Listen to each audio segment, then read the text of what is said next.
Only time will tell, that one.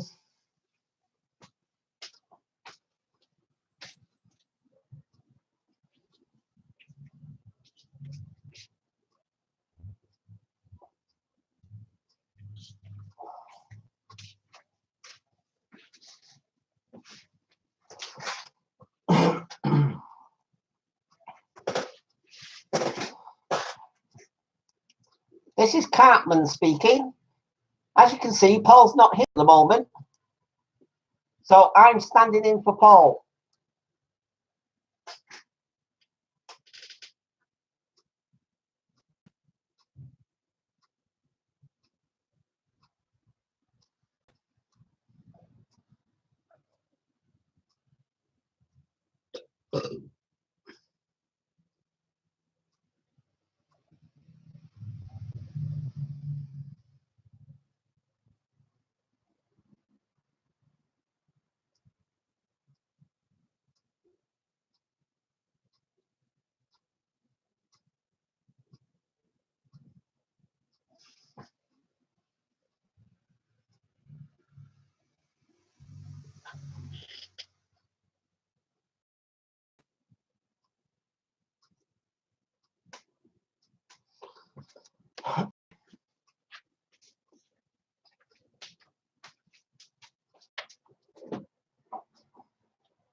Hello, Rising Madness.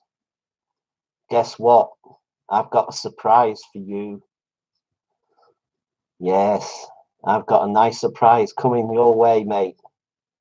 Oh, you're not going to see it coming either. And don't worry, I know where you live as well. I've found out. I've done a little bit of research on you, mate. I know where you live. And I've got a nice little surprise waiting for you, my friend. Oh, yes. I've got a big surprise coming your way, mate. I knew you were going to do this. I knew it. But have fun, mate, because I don't care. I seriously don't care. You carry on. Carry on, mate. Don't care. Have your fun, mate, because you know what? I don't care. Seriously don't care, mate. Oh, yes. Keep doing it. Keep doing it, please. Oh, yes. Oh, man, I'm going to have some fun with you, boy. Oh, seriously. You have no idea. You seriously have no idea.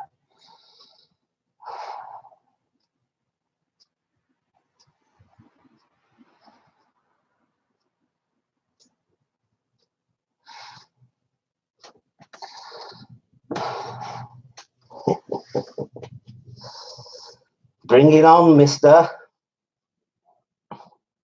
You're playing with the wrong fool this time, mate. Oh, boy. Oh, I can't wait for this. I can't wait. Oh, boy.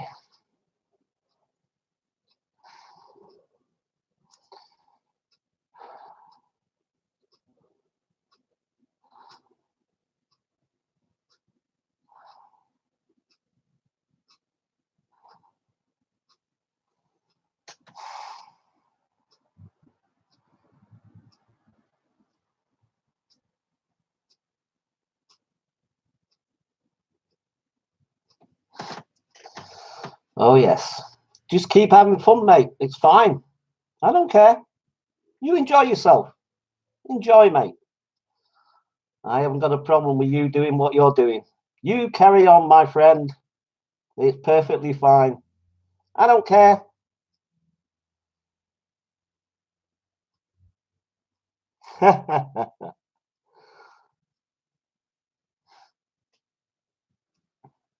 You know what? I ain't even gonna do the effort, mate. Why don't you come to me? I'm waiting. I don't know why you're so full of hate, my friend. I really don't. I don't understand why you're so full of hate. I suppose you must be one of these white supremacists, I guess. Is that your thing? White supremacy? The alt-right? Which is all wrong, actually. But still.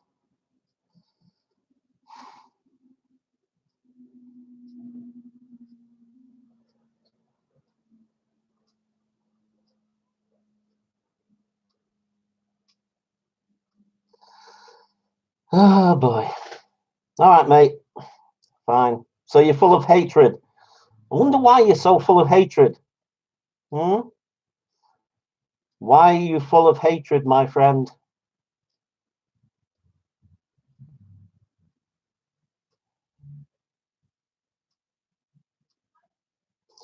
Well, okay, so you're black, whatever. Doesn't really matter, mate. I'm trying to understand why you're so full of hatred.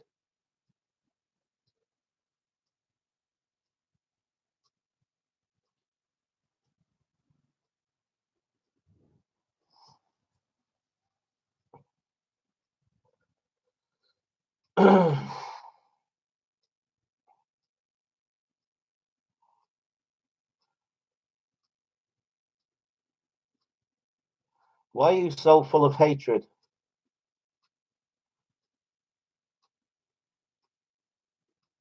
Do you not have a soul, my friend? Do you not have a heart or a soul? Have you no compassion or love inside of you?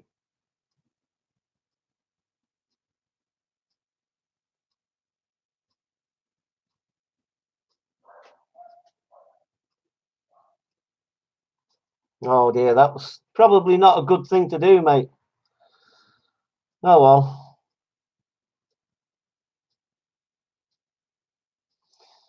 You know, it's quite good having a conversation with just one person, really. Do you know, actually, I'm getting a little bit bored of this now. So,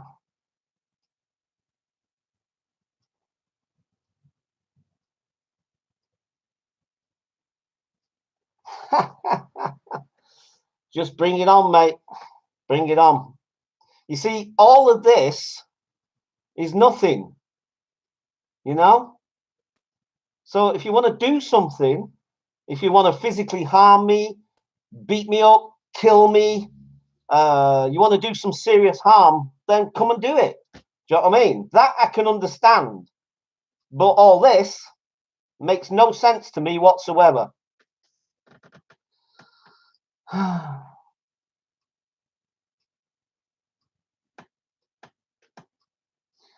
So you're going now, are you?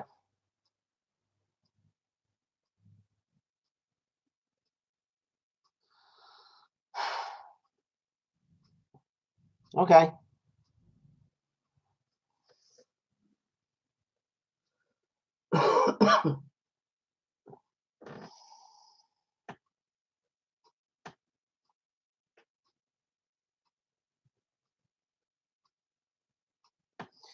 Really?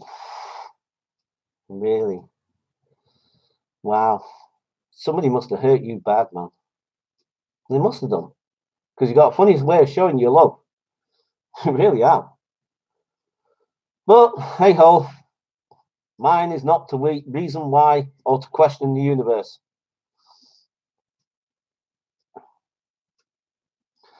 Yep, I should maybe do that. That's probably a good idea. I don't know. Lost all sense of rise and reason these days.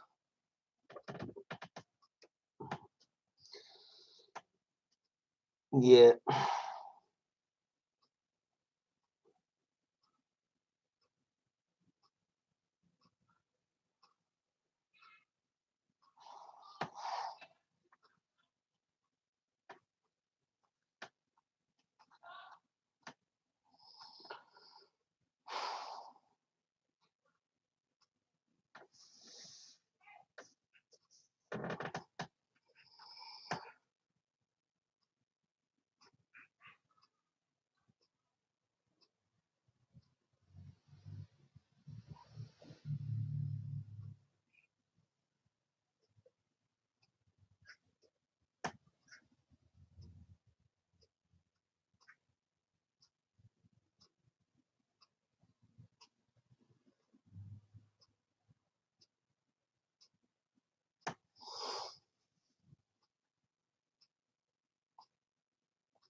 Yeah.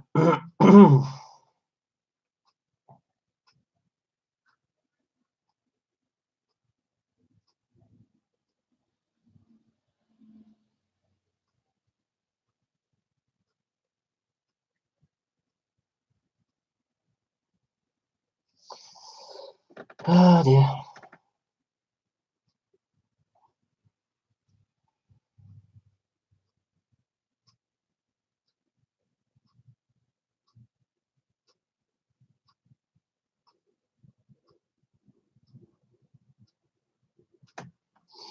Well, okay. There's not much point now, so I'll leave it there. See you later.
What? Mine's. Mind out the way. Good boy. Come on, mind out the way, son. Good boy.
What's there to talk about?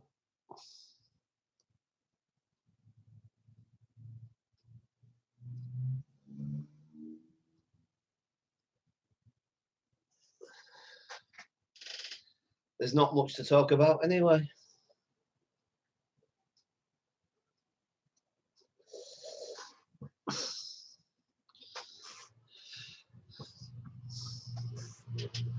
You know, maybe I'll learn a couple of things here. Maybe. You're never too old to learn.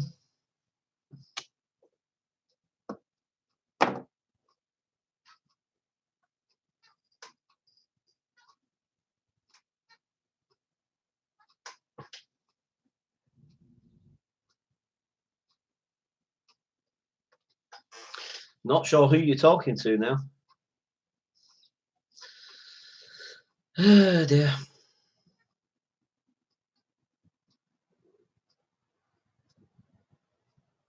Life is a very funny thing.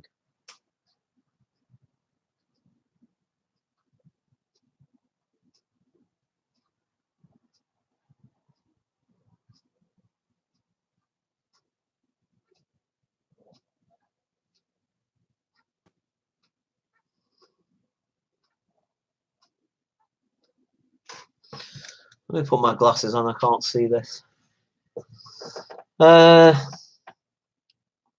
Wow. You're long lived then, eh? You get my comment, Paul, regarding that song I wanted to show Joanne. Yes, mate, I got that. Sadly, Joanne won't be able to see it because me and Joanne are no longer together. So sorry about that. Oh, right, okay. You look nice today. I like your glasses. Okay, cool. Oh dear. Yeah, life is interesting. Painful, but interesting. Yeah, that's one thing I can say, actually. Yeah. Life is painful, but it's interesting.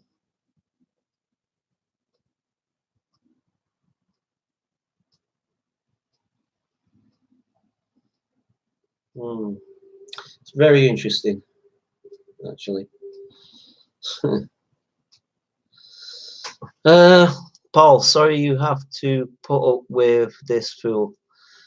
The comments have disappeared again. Sorry, folks. Can't read to respond to your comments right now because I can't see them. They've disappeared.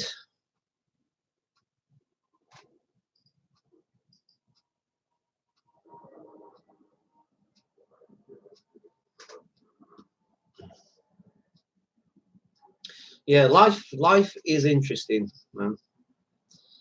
Like I say, it's full of pain and hardship, but it's interesting. No, I know, mate. Obviously, you weren't to know, and don't worry, it's fine. You know what I mean? No problem, mate. It's just life. You know what I mean? Like I said, life is full of pain and all the rest of it. But what can you do? You know what I mean? But still, life is interesting all the same, even if it's painful.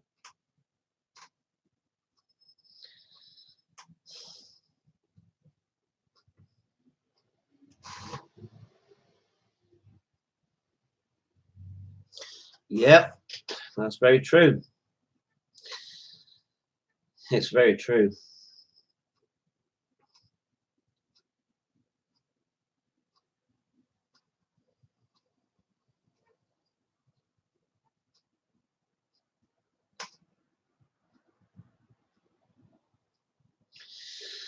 Oh dear.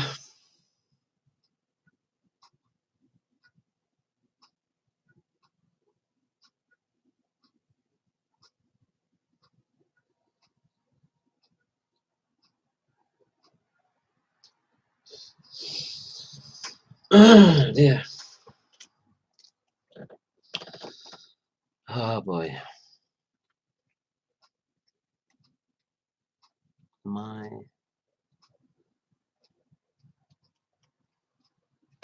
Yeah, okay, mate.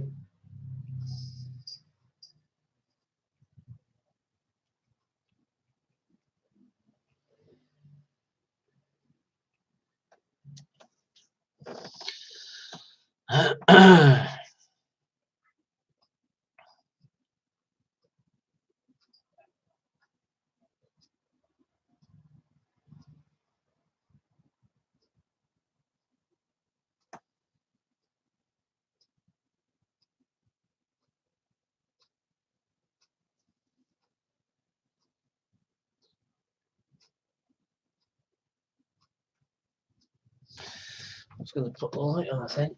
It's getting a bit dark in here. All right, Scott. What's the matter? Eh? Well, what's he? I'm going to shut the door, Scott. It's getting cold in here.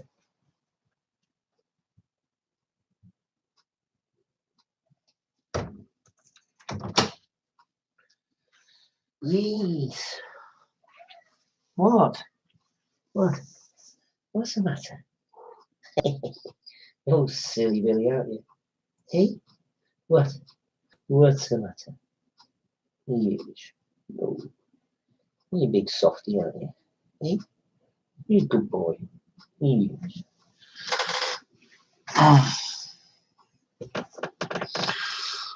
Yay. Excuse me.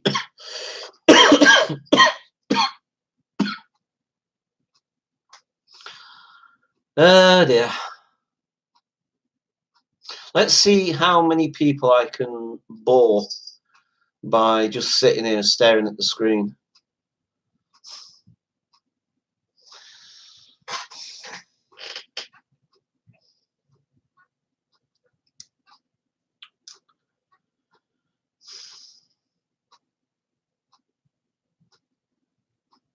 You know, in the grand scheme of things, nothing really matters, does it? Nothing's permanent anyway. Everything's transient. Nothing lasts forever. Yeah, it is. However, it turned out to be a really nice day, quite warm if you're out in the sunlight. Yeah, yeah. I think he's gone, matey. We're all clear, green light. Yeah, that remains to be seen, my friend. That remains to be seen. What, Spotty? What? What's the matter? What? What do you want, son? Hey? What? Spotty's crying at me. Is he gone? It's probably not. Hi, Rising Madness. You still there, mate? I assume you are. Just wait to see what people might say about you behind your back. Do you want to go out, son? Come on, then. Come on. You want to go out? Come on.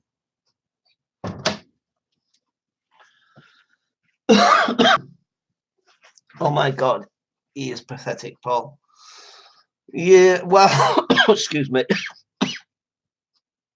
Excuse me.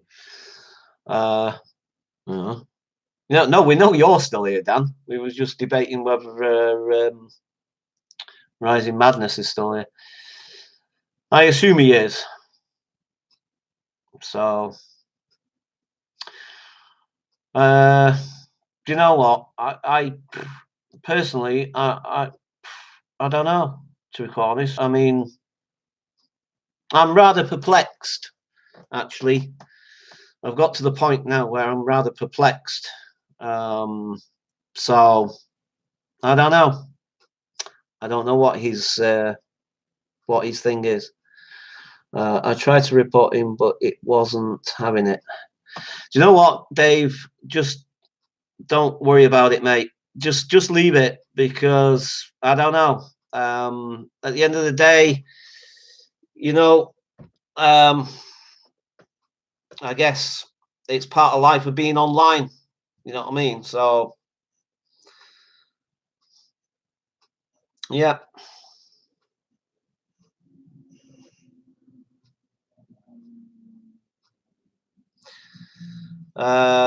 Yeah. I'll have to work that one out, I guess. I haven't worked out how to do that. Yeah, I don't know. At the moment, I've got lots of other things I need to deal with, really. So, you know, he's the least of my worries right now. So, yeah, I've got my own shit to deal with at the moment. So, yeah, sorry, folks. But like I say, life is full of pain, and you know, you just have to deal with it as best you can. And some of us deal with it better than others. And like I've said before, see, the thing is that like I deal with stuff differently from the average folk, and that's not my fault. That's just birth and environment and lots of other factors. So, like I say, I don't know if I mean I have explained this quite a few times before, but I have been diagnosed with borderline personality disorder. So I don't know if you're aware of what that means or what it is. But basically, it means I have difficulty regulating my emotions because there's a part of my brain that wasn't developed when I was in the womb, whatever. I don't know exactly. But they reckon there's a part of the brain, and it's to do with the amygdala and the limbic system. And there's a part of my brain that wasn't developed the way the average person's brain was. And therefore, it's extremely difficult for me to regulate my emotions. And that also coincides with depression as well. So, I have to deal with that on top of everything else. So, but anyway, like I said, that's just so that you know where I am essentially. Um, so yeah. Okay. Yeah, it's just been really difficult over these last few days or so. Well, probably longer than that. I'm saying a few days. It's been a lot longer than that whole year, essentially, really. But yeah, it's just working through it somehow. Yeah, today has been particularly difficult. The thing is that like you get that guy comes on and I say I don't know what his beef is. I don't know what his situation is. I don't know why he is the way he is. There may be a reason for it. Maybe he has some issues that either not dealt with or are being dealt with. I don't know, but yeah. I have no idea where I was going with that now, to be quite honest. Yeah, I can't. I thought I was going to turn off at first. I thought like I can't deal with this. I can't handle this because, like I said, I'm dealing with my own stuff at the moment, and it's just really really difficult. And like I say, sometimes I just don't know how to deal with it. Yeah. Oh, for the want of having a normal life. What is a normal life? What is normal? I never did like that word. Yeah. We all have our issues. We all have our struggles.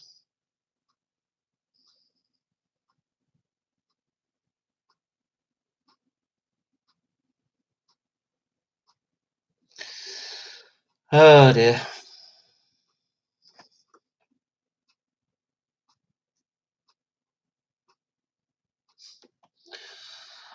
Oh boy.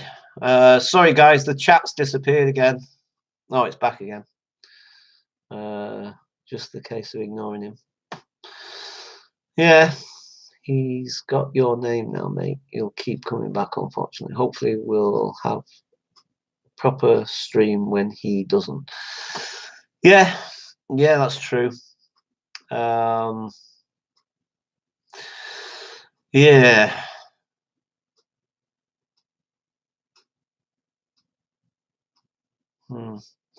It's funny as well because it's literally as soon as I went live, literally the minute I went live, he was there. Before anybody else, he was there, and he just flooded the comments with what he did last time, essentially. And then he was all sort of like complimentary and this, that. So it's, like I say, I find it perplexing, to be quite honest, because I mean, and I guess that's one of the things, and this is why I say it's kind of interesting as well when you think about it, because like, unlike a normal conversation that you have face to face with a human being, because like I've said before, I forget what the percentage is, but I think it's something like 98 or it's in the 90s. 90% of human communication is non-verbal. I mean, just wrap your head around that, for instance. You know what I mean? It's like 90% of human communication is non-verbal, you know? So when you're having an interaction with somebody on a one-to-one level, face-to-face, you pick up stuff that, you know, people don't even have to speak. They don't even have to say. You pick up on stuff. Do you know what I mean? And it's intuitive. And therefore you can make better judgments and so forth, and how to deal with the situation. Is this situation this, or is it that, or whatever?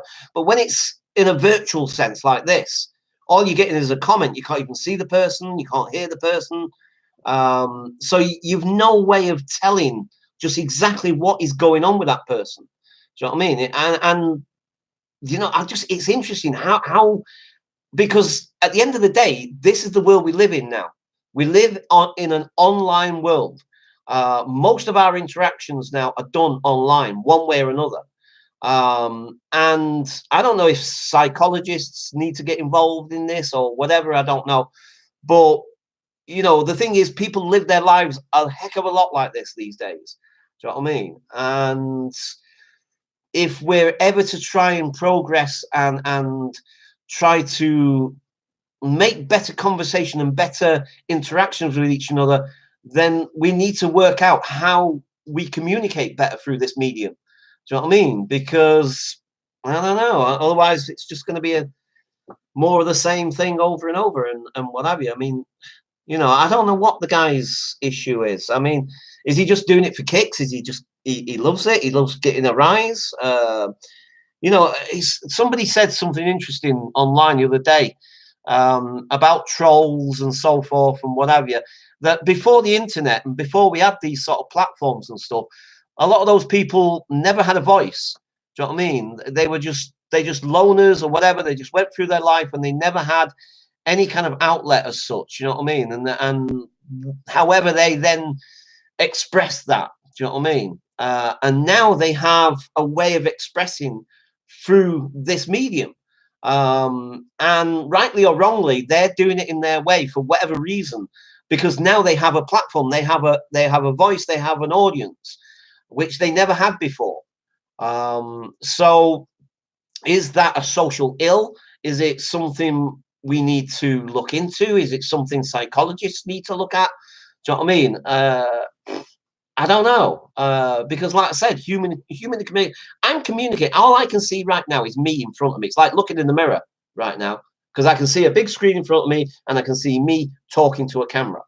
I can't see you guys. I can read your comments. But other than that, that's the only interaction I can have with you guys. And again, it's a different level when you've got like cam to cam sort of interaction. Again, at least then you're picking up something from that. Do you know what I mean? So you're picking up some mannerisms, body language to some extent.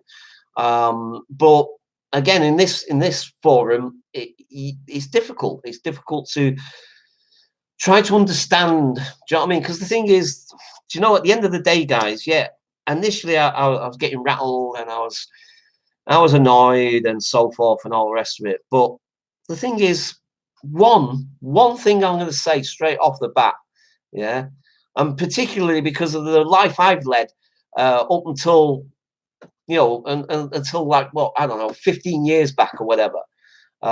Maybe a little bit further, but around about 15 years, thereabouts, sort of thing.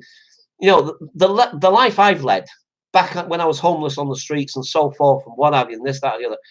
Who the hell am I to judge anybody? Do you know what I mean? Why, you know, who am I to judge anybody? Do you know what I mean? And I've been through some shit. I've been through some shit. You know, one way or another, I can tell you some stories of stuff that I've experienced through my life, and you'll think like, Jesus Christ. Do you know what I mean? And I know some people who are very, very close friends of mine, or I've been very close. I've lost touch with them now, but and their stories will make mine look like a walk in the park. Do you know what I mean? I've met some people who have serious damage. People, do you know what I mean? Some serious damage. Do you know what I mean? Done to them when they were children and so forth. and how the hell they survived it. Do you know what I mean? So, you know, believe me, I've been to some places, some very, very dark places. And I've met some very, very dark people, believe me. And, you know, and that's not saying it as in a boastful way. It's saying it in a way that I wish I hadn't. But that was the way life was. And, you know, I can't take it back. You know, it is what it is. And, you know, so somebody like that comes on or whatever and does whatever they're doing for whatever reason.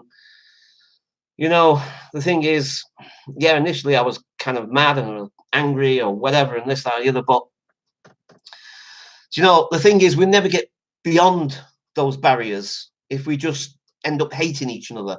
Do you know what I mean? For whatever reason. To me, I think we need to try to understand each other. It's difficult. It's not easy. Do you know what I mean? Believe me, and emotions get in the way. They do. Do you know what I mean? Because our feelings get hurt, and we want to put up the barriers and fight back or whatever sort of thing. But you know, ultimately, if we just do that all the time, look at all the wars we've had in this and still having today. Do you know what I mean? The human race tears itself apart. The human race just gets in there and mauls itself. Do you know what I mean? Because it forgets to try to understand each other. Do you know what I mean? Yes, we say hurtful things and we do hurtful things to each other. But the trouble is, if we don't try to step back and try to understand each other and say, hang on, why is that guy that way? Why is he coming across that way? What's going on for that person? Now, like I said, don't get me wrong. I'm not saying that's an easy thing to do because it bloody well isn't. And believe me, the job I do today, it might seem like the most mundane job in the world. Do you know what I mean? But believe me, it's like a microcosm of what the human race can be like at times. Do you know what I mean? There are times when I've got customers. We had a customer today. Oh my God, this guy thought he was so privileged. Who the hell did he think he was? And I was angry. And I wasn't even serving him. And he was having a go at my boss at one point. And I felt so defensive to what, you know, and I'm thinking like, whoa, what were you? But like I said, the thing is, I also need to step back from that because I had to get on with my job. Do you know what I mean? And I can't allow my emotions and my feelings to get in the way because I can't serve the next customer otherwise.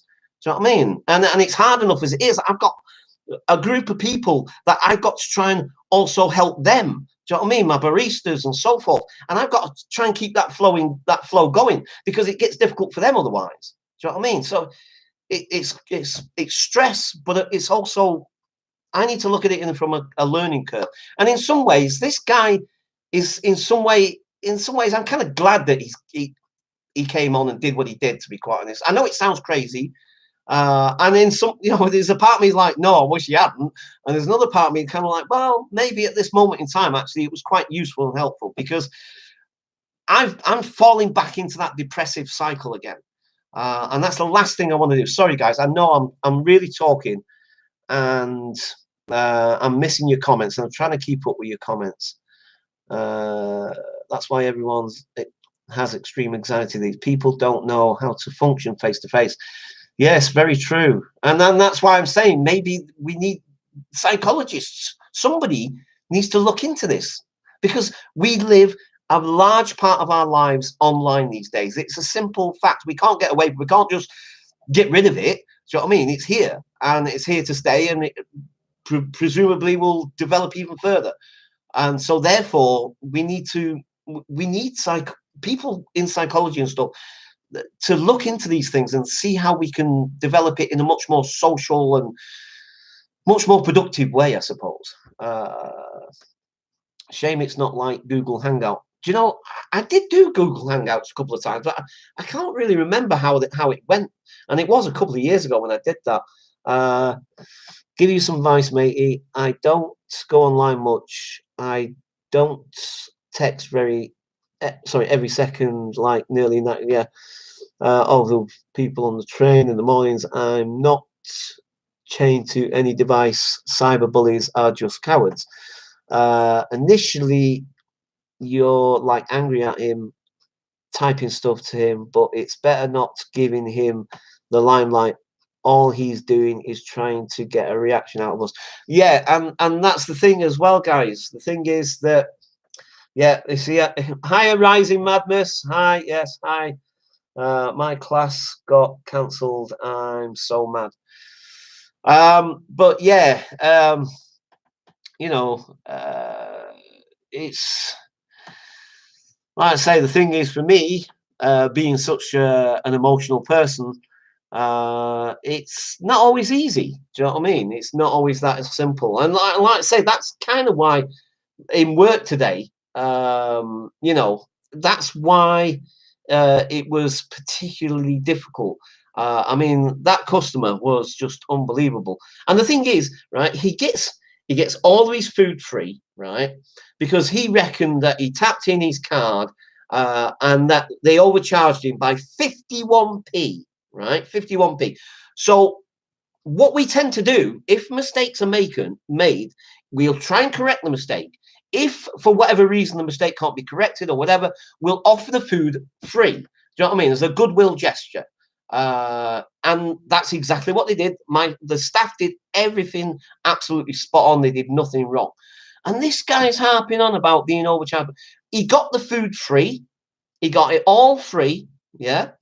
And plus the fact they even reimbursed him. Do you know what I mean? He paid by card, but they he got the money back, sort of thing, essentially. But he didn't even pay for it anyway. And this guy's still going on. Oh, I could be. I'm losing money now because I could have earned blah blah blah all over 51p, and I'm thinking to myself, well, why the fuck are you arguing about it then? Do you know what I mean? Fuck off. Do you know what I mean? If it's that much what's name to you, why don't you just go? You've got your food free. Just go. Do you know what I mean? But like I say, you see, I can't get involved in that. I can't afford to get involved in that because I've got to serve the next customer, like I said, and I've got my baristas behind me, and I've got to make sure that they're getting sorted as well, sort of thing. So as they're making coffees, I've got to pass the coffee that's been ordered over. Do you know what I mean? So I can't allow my emotions to get in the way. But my emotions are there. And like I say, I have difficulty regulating my emotions. I have difficulty controlling them. So for me, it's a lot harder. It's a lot more work. So it's not just a matter of doing that job. And I can do the job very well. But it's not just a matter of doing the job. It's the matter of the fact that I've got to also try extra hard to manage my emotions. The average person, generally speaking, they can manage their emotions pretty well. But for me, it's extremely difficult. But anyway, so let's carry on with what 51. I know 51p, man. And I tell you, it's one of these guys. I swear to God, the way he was dressed and everything, and the way he looked and everything, looked like he wouldn't have missed 51p, man. Do you know what I mean? I mean, somebody like me or you guys, yeah, 51p. I mean, yeah, I know it's not that heck of a big amount. I know, even to us, really, but still, it's a little bit more noticeable to us. But I mean, to this guy, it's like flipping heck. Do you know what I mean? And yeah, he was just, you know what I mean? So I don't know. Love you all. Yeah, we love you too, Madness. We love you. I really don't understand how people like that customer turn out the way they do. I literally can't get my head around it. I know, same here. Same here. I mean, like the guy looked like, I mean, okay, you can't always judge books by the cover sort of thing, but he certainly didn't look like he'd known our times necessarily. Do you know what I mean? He looked like he was all right for cash. And like I say, he's paying by card. I mean, okay, yeah, everywhere I pay by card. You know what I mean? At times, you know what I mean? Not that often, to be quite honest. I just rather pay by cash. No cash. Excuse me, sorry guys. I've just been getting over a cold and all. Just had this really, really bad cold, and now it's gone onto my chest as usual. Sorry, he's needing to think about. Hang on, sorry. He's needing to think about people that can't get. Yeah, exactly. Do you know what I mean? I don't know. Oh my God, take some. What? All right, Dayquil. Dayquil. And then said Nyquil. Gotcha. That always helps me. Yeah. So yeah, like I say, today was particularly difficult. And like I said, I got. Sometimes my head can be so screwed up. It really can. And it's like sometimes paranoia will come in, and it'll be like, oh, so and so doesn't like you, or this doesn't like that, blah blah blah. And like I say, I have to deal with all that on top of everything else as well. So I try to ignore that. which is not always easy. Yeah, I'm feeling the same as you. Really bad cold, and now I've got a chest. Yeah, can't even laugh without cough. Yeah, no, yeah, exactly. And it's funny because it's going round. I mean, there's a couple of my colleagues. They were sneezing, and I'm thinking, oh great, I think I've passed my cold on to them. Do you know what I mean? So I'm kind of feeling guilty about that and all. It's like, oh great, I think I've just given my co-workers a cold and all. Oh god. And then if they go sick, it's like, oh no, great. So, you know, I've got to do more work, sort of thing. Oh boy. Oh dear. But yeah, it's do you know, as much as I mean, because today, to be quite honest, I really didn't want to go into work. Seriously, I seriously contemplated just like fucking it off, just like that's it, done. I'm washing my hands of the whole thing, walk away. Do you know what I mean? But you know, it's funny because I sat down with one of the girls there, Rosie, and I had a little chat with her, and she's really really good. She's one of the team leaders, um, and she was saying like, "Flipping heck, Paul, you know you've been through so much in your life, blah blah blah. If you can go through all that, you can do this. You can get through this." And I'm like, wow, yeah. Do you know what I mean? She's speaking the truth essentially. But sometimes it's not easy to hear that. Do you know what I mean? Because all of your instincts are just saying, run away. Do you know what I mean? Get away from it. Go away from it. Do you know what I mean? Don't face it. Do you know what I mean? Just want to run away and hide and curl into a little ball. Do you know what I mean? But you know, thing is, I've done that many, many times in my life, and the ultimate result was that things just got worse. And the thing is, the situation didn't disappear or didn't go away. I call it the ostrich maneuver. Essentially, it's like an ostrich sticking its head in the sand until the danger's gone. Um, but you know, the reality is that it doesn't. So, um, hope you get better soon, Paul. Thanks, Dave. Nice one, mate. Uh, I'm feeling, yeah, sorry. Oh, it's disappeared again. Yeah, the chat's disappeared. Excuse me. Sorry. Oh my God. Yeah. Oh, oh God, blimey, Charlie. Mm. Uh, Making me think about another cup of tea, maybe. You know what they say? Tea solves everything. Got a broken leg? Have a cup of tea.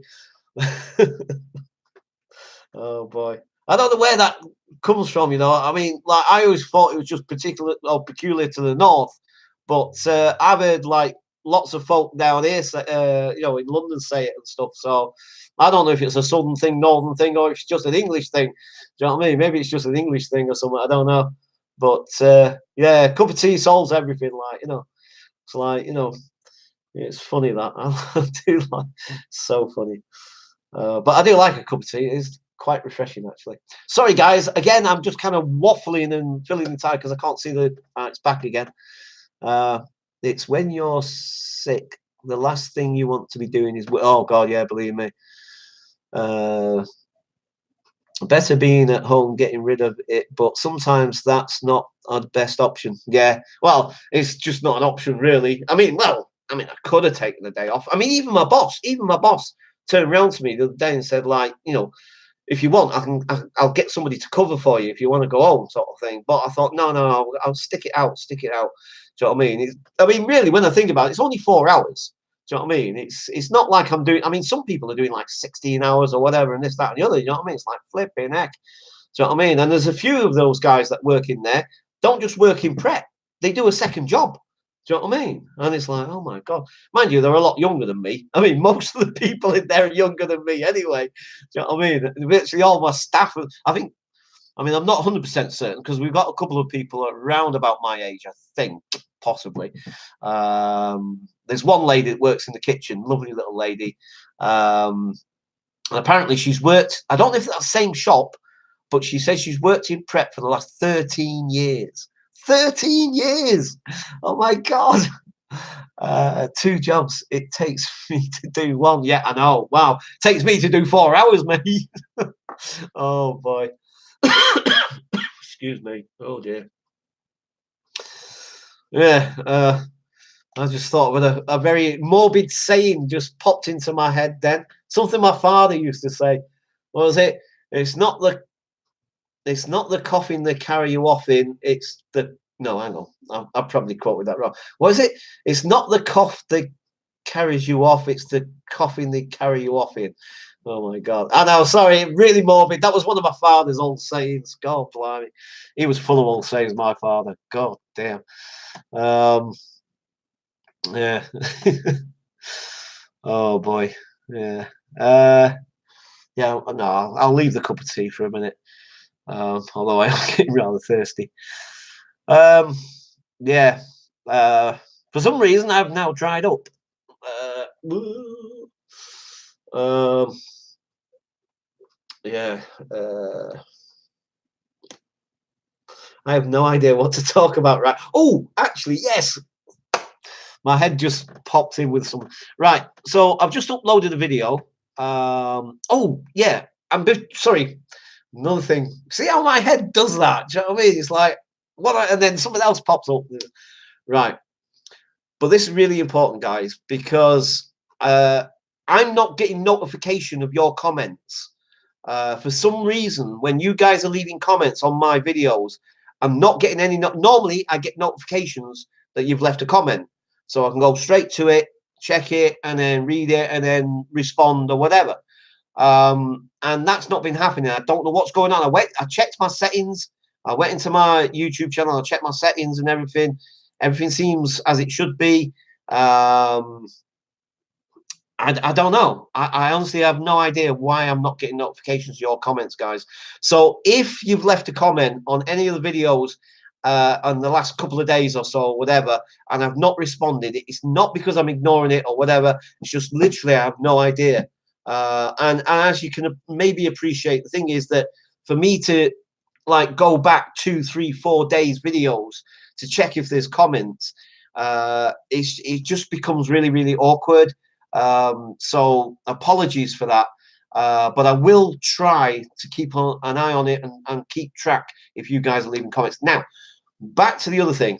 I've just loaded a video where I've come up with this idea for the weekend. And whilst I've got you guys here, I can ask you guys your opinions. You can leave a comment on the video as well if you wish.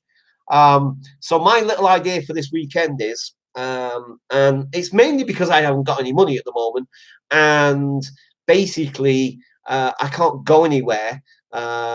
So I might even have to walk to work until Thursday. I think I've got enough money to get to work tomorrow morning and probably back home. But then on Wednesday, I think I'm going to have to be walking. I think I'm not 100% yet, but anyway. But anyway, the thing is that like then Thursday, I might have a little bit of money left out of by the time all the bills and bank charges have been paid again. But I'm pretty sure there won't be enough to go and travel out anywhere. So like I say, it's not just because of that, but lots of other different things and reasons as well. But I'm thinking of doing from when I finish my shift. I don't know if I do it from actually maybe not from when I finish my shift, because I think I'll have to come home and change first, obviously, I guess.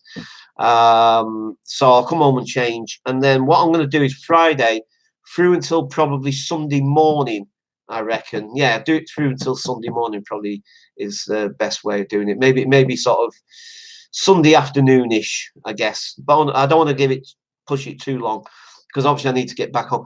What I'm going to do is I'm going to spend the night. Well, sorry, not the night, but I'm going to spend the weekend essentially on the street. So, and the reason why I'm going to do this is because I've already done videos. Now, for some of my newer subscribers, you might not be aware of the fact that like I've done videos documenting where I used to sleep when I was homeless when I first came to London. And I've already documented those places, and they've changed a lot since I was sleeping in those areas and what have you, sort of thing, and blah blah blah. But like I say, I've done a lot of videos around them. But this time I was thinking maybe I'll actually go to those places or like I say, some of them have changed so much that it'd just be impractical. I won't be able to actually sleep there or whatever sort of thing. But sleep on the street over the weekend and document my experiences of doing that essentially. And because I think it'd be a really interesting experience and so on. So anyway, oh hi Sandra, you've missed all the fun. Yeah, you I right. So I've like I think I've lost a couple of people, but anyway. Sorry guys, I know that I'm not reading the comments and responding to the comments. I'm trying. Your father, sorry. I think I need to get a cup of tea in a minute. Your father probably grew up uh, when if somebody started being ill, they were like, "That's it, he's a goner." Yeah, no, absolutely, no. He was born in 1911, mate, before the First World War. You know, so I mean, he was like, what would he have been, about 3 or 4 years old when the First World War broke out. So as you can imagine, yeah, they were definitely the times. And as he even, you know, sort of like up to, I guess, the 1940s or whatever, I guess. You know what I mean? So yeah, he definitely grew up in a time when, yeah, when people got a cough or whatever sort of thing. Because obviously it was before the inception of the NHS, even. Do you know what I mean? So absolutely, mate, you're absolutely spot on. Yeah, so like I say, I might be heading to London next year. Oh, right, nice one. Oh, cool, David. Nice one, mate. Maybe we'll have to have a little fan meet up or something or whatever. That might be cool. Uh, my work doesn't believe in employees being off ill. Yeah, wow. Doesn't surprise me in this day and age, mate. It's all the corporate stuff these days. Everything's corporate, isn't it? It's all, you know, we have to, you know, it's like indentured servitude to the corporate machine, essentially. Um, anyway, yeah. So, sorry. See, I've sidetracked myself now, and I can't for the life of me remember what the heck I was saying. Oh dear. Oh my. Oops. Ah, chat's disappeared again. Sorry. Sandra left a comment, I believe, and I was just about to read it, and it disappeared on me. Um, yeah, sorry. Right, yeah, sorry, that's what I was going to say as well. So I'm just curious because Sandra's only just joined us, which is fine. You know what I mean? Obviously, people join when they're ready or when they can. Um, so, but I'm just curious for you guys that are here at the moment. Do any of you actually go back and watch the beginning of these live streams at all? You know, especially if you only just joined it halfway through, or you caught the last 10 minutes, or whatever. I was just curious to see if any of you guys actually go back to the beginning of watch those things. Just out of curiosity. I'm not saying you should or whatever, this, that, and the other. I'm just curious because particularly with this particular live stream, when you guys see the beginning of this live stream, you're going to think, what the heck's going on? Especially if you didn't, you know, come in right at the beginning of this live stream. Yeah, uh, it will speak for itself, essentially, I guess, or maybe not. I don't know. But anyway, I suppose it's like I've always said with me is, you know, you get everything essentially. It's unfiltered. That's a good way of putting it. Actually, they actually have that something like that on the Young Turks. Actually, so I feel like I'm kind of stealing it from Hannah Kasparian on that one, but because she has a thing called no filter. But essentially, that's what you get from me. Essentially, is, you know, you get everything with no filter. Essentially. I mean, I must admit, there are times when I kind of, especially when I'm doing my videos, I kind of feel at times that there are moments here and there where I want to try and not portray that particular side of myself or whatever, particularly if I'm angry or frustrated about something out in the public or whatever sort of thing. You know, but, you know, I don't know. I mean, at the end of the day, you know, I am who I am, and maybe no filter is a good thing because, you know, I guess there's a lot of stuff in life, especially online, that's you could call fake or whatever, or this, that, and the other, and blah blah blah. And I suppose, and in some ways it's almost like a very unreal world in a sense. You know what I mean? It's a very artificial thing in some ways. And of course you've got editing and so forth and and this, that, and the other, and so I don't know. I suppose just doing it unfiltered and just being me, and being the real me. But the thing is, there's parts of me and aspects of me that are not that nice either. Do you know what I mean? Seriously, do you know what I mean? I ain't. I've said it before. I ain't no angel. Do you know what I mean? I ain't got no halo on the top of my head. Do you know what I mean? And that's to my detriment. You know what I mean? And I'm not happy about that. But that's the way it is. You know what I mean? But I always try to correct those behaviors. I always try to look at those behaviors, and I always try to think to myself, how can I do better? Do you know what I mean? I don't always succeed. I still fail at times and still fall flat on my face. But I like to try and pick myself back up and try again. But like I say, that's all I can do. The chat's disappeared again, by the way. Sorry, I was just about, as I was just finishing that little sentence off, I was just about to go and like, right, so I think people are commenting, let's go and check. And lo and behold, they disappear again. I don't know why it does that. It is rather frustrating because, like, obviously I'm trying to respond, and yeah, excuse me. Yeah, so we're down to 3 people again. It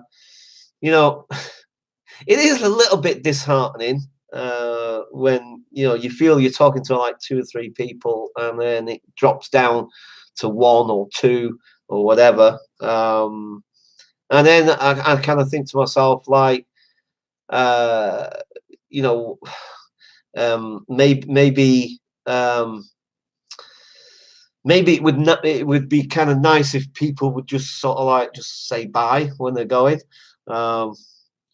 Again, I don't like dictating to people. I don't like telling people what they should or shouldn't do. Do you know what I mean? Because I don't feel like it's my place to do that at all.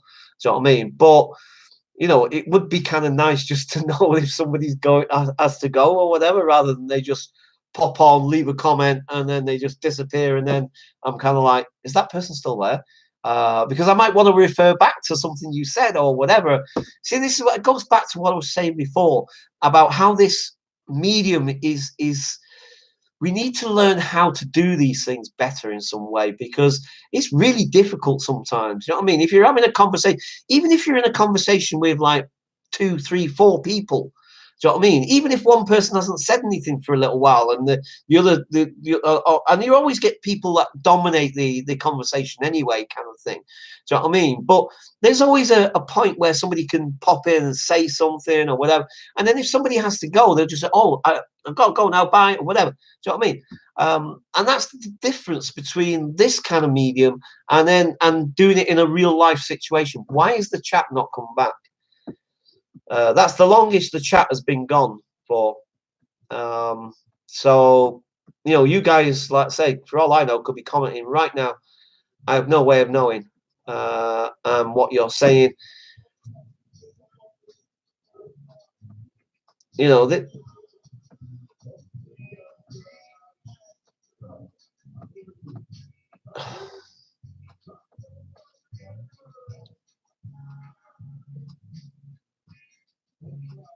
I hope that is just whoever's got that music is passing by and not lingering. I have no problem with people playing their music and stuff, but can't you just play it to yourself? Why do you have to let the rest of the world know? Enjoy your music by all means. Just don't inflict it on everybody else. That's what I mean. Anyway, sorry. I heard that music there. Yeah, I mean, like I said, I have no problem with people playing their music or whatever. Do you know what I mean? Fair enough, but don't go blaring it around. Also because you're disturbing everybody else's peace or whatever sort of thing. Anyway, again, excuse me, sorry. I hope this cough doesn't get any worse. Seriously, don't. Right, sorry. I started watching the last live stream you done from the start because I missed the start of it. Oh, right, okay. Nice one, Dave.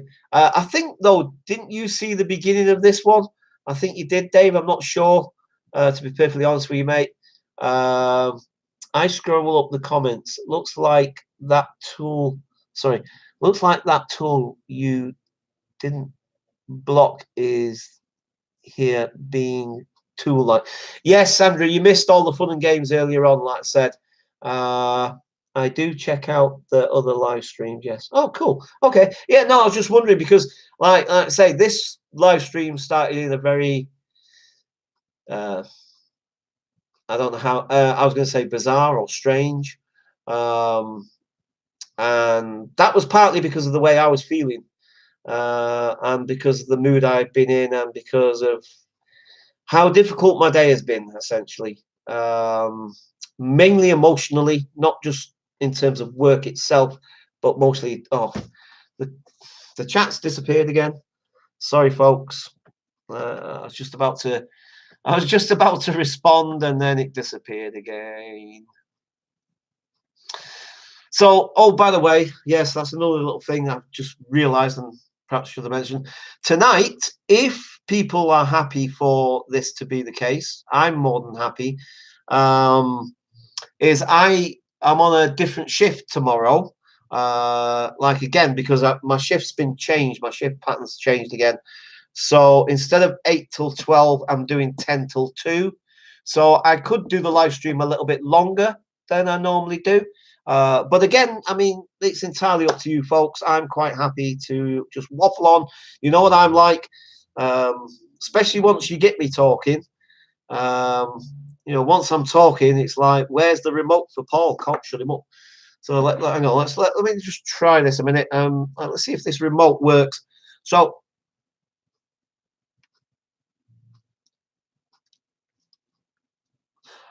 yeah, it seems to be working. So anybody want this remote?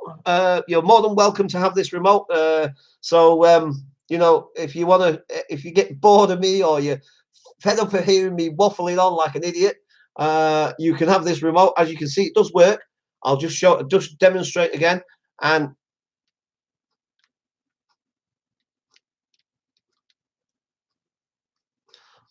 as you can see, it's the best thing in the world. You know what I mean? It's the remote for Paul. It shuts Paul up, so you know you can mute me anytime you wish. Sorry. God, blimey. Oh, this cold has gone straight onto my chest, man. Oh boy. Oh dear. Anyway, sorry. I'm terribly sorry, Paul. Just missed all of that. I'll go back and give it a watch afterwards. My granddad was taken. Ooh. Oh no.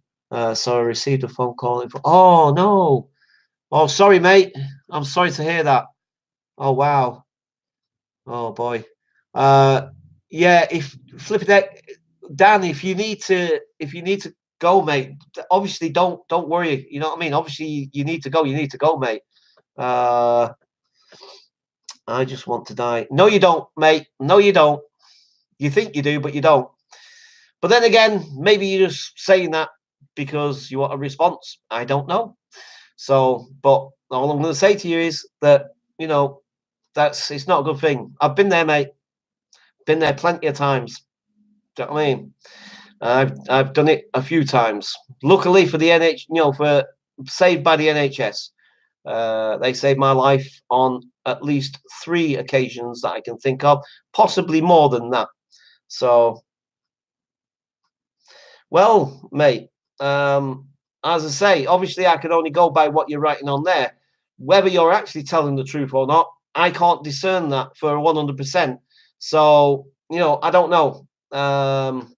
You know, and all I can say is, if you're feeling that way, believe me, it ain't worth it, mate. I've been going through some shit times myself right now. And do you know what? There's not a day goes by that I don't think or feel that way at all. But do you know, if there's one thing I've learned through my experiences, is that at some point it does get better. It doesn't seem like that. And for me right now, this whole year has seemed like that. So it doesn't seem like it's getting any better to me. But I just keep living on in hope. Do you know what I mean? So that's all you can do. It's not easy, mate. It's not an easy life. It seriously isn't. So hang on, sorry. Cool, I just blocked him. What he says is rubbish. Well, fair enough. Fair enough, Sandra. Fair enough. Like I said, the thing is, maybe with me, and again, I'm not trying to make myself out to be anything special or anything like that. But the thing is that ultimately, I'm quite a compassionate person. I just am. Do you know what I mean? And it's not about saying like, "Oh, look how what's the name I am." That's just it's my nature. Do you know what I mean? And I can't. I can try and fight my nature and what have you, sort of thing. But somebody says something like that. I don't know whether they're joking. I don't know. I seriously don't know. But I've been there many times, and like I said, I've even attempted it on a few occasions. And like I said, it was just for the look of the NHS that that my life was saved. And so the thing is that like somebody makes a statement like that, and I've also lost two brothers to suicide. So the thing is that it's a very very close subject to my heart. So the thing is, I can't really just ignore it. Do you know what I mean? So if he's genuine, then I hope that. Do you know what I mean? That my words have some kind of solace for him or whatever. I don't know. But and even if he's joking, then that's down to him, and that's his issue and that's his problem. Do you know what I mean? So if he thinks that's funny, then obviously the poor guy needs more help than I can give him. Do you know what I mean? So yeah, no, thanks. Okay, thanks for that. But yeah. Right. Went down on the bus. Wow. Well, like I said, mate, Rising Madness, like I said,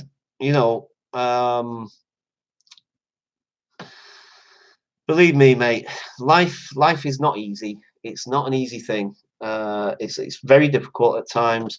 And for some of us, it's more than others.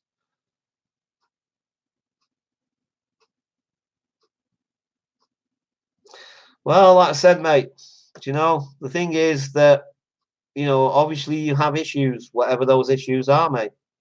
Because obviously you can't have a rational, normal, adult conversation with people. I don't even know what your age is, mate. Maybe you're just a kid. Maybe you're some, I don't know, 14, 13-year-old that hasn't got a concept of what's right and wrong. I don't know. Or maybe you're just a very, very sad adult that can't or doesn't get any attention from people, and this is the only way that you can. So actually, my heart goes out to you. So I really pity you, and I'm sorry that you have to, result to these kind of measures to get any kind of anybody to notice you, to take notice of you. It's really sad. I'm really, really sorry for you. I mean, if you can have a normal adult, genuine conversation, that's absolutely fine. But obviously, it seems that you can't for some reason, and I have no idea what those reasons are. But anyway, so back to the rational, intelligent conversation.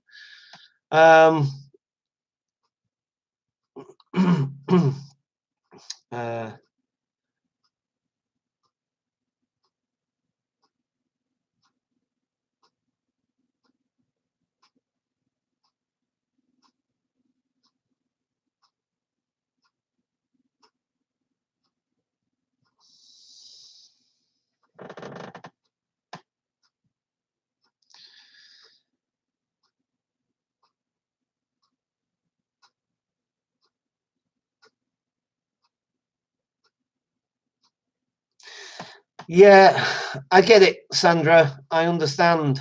But like, basically, you know, this is a learning curve for me as well. You know, so the thing is that, you know, I'm learning as I go along, Sandra. So the thing is that, you know, as I progress doing this, I guess I'll learn better ways of dealing with people that are going to start doing stuff like that. So if you can bear with it, then great. If you can't, then fair enough. I understand. Um, you know, it'd be sad not to have you here and you know, joining in the chat. I'm not trying to make him necessarily the focus of the conversation, but I'm just trying to deal with it in the best way I can. So, you know, yeah. Like I said, I'll look into it further, and like if this is how he's going to carry on, and if he's going to mess about with people that I actually care about, then yeah, and then I guess ultimately I'm going to just have to. He's going to get banned, plain and simple. And like I say, I'll look into it. I'll get in touch with YouTube anyway. I'll actually, you know, I'll find whatever. Emails or whatever you need to contact, whoever I need to contact at YouTube, the people that deal with this sort of thing, or whatever it is I need to do, I'll find out and we'll get it sorted. Because, you know, at the end of the day, upsetting my subscribers and people that I actually care about and so on, you know, it's, you know, like I said, the thing is, I try to be compassionate, and I'm trying to see if I can somehow get you to, you know, realize that behaving this way isn't the right way of getting what you need. Because ultimately all it'll do is just piss people off or whatever. And maybe that's your ultimate goal. I don't know. But either way, you're not going to be on this channel for much longer, mate. So, you know, because now you're starting to upset a lot of, it's not down to me anymore. It's not down to me. You're now upsetting people I care about. And I can't be having that. So, you know, if there's people, you know, my subscribers, and they're getting annoyed or getting angry or whatever, and it's affecting them, then, you know, affecting me is one thing. Do you know what I mean? And like I said, maybe I'm more tolerant, whatever, this, that, and the other, blah, blah, blah. And I'm, like I said, I'm willing to try and see if I can get you to come round and think about what you're doing. But if I can't, then great, because I'll get you banned, plain and simple. We'll have to do that. If this is what you're going to keep doing, then fine. You know, so anyway, right, end of subject. So sorry, folks. As I said, I'm trying to deal with it in the way I can. If this isn't the right way, great. That's handy.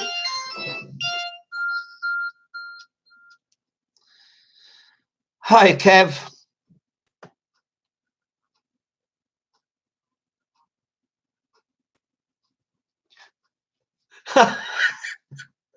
Sorry, Angle. Sorry, I've got chesty cough. Go on. Yes, sorry. Sorry, folks. Kev's on the line at the moment. Sorry. Yeah, go on.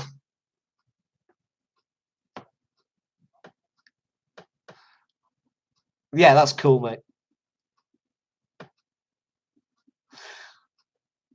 I'll tell her. Definitely. Yeah.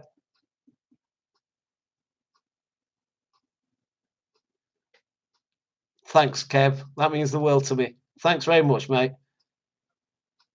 Catch you later. Cheers, mate. Bye-bye. Bye. Bye.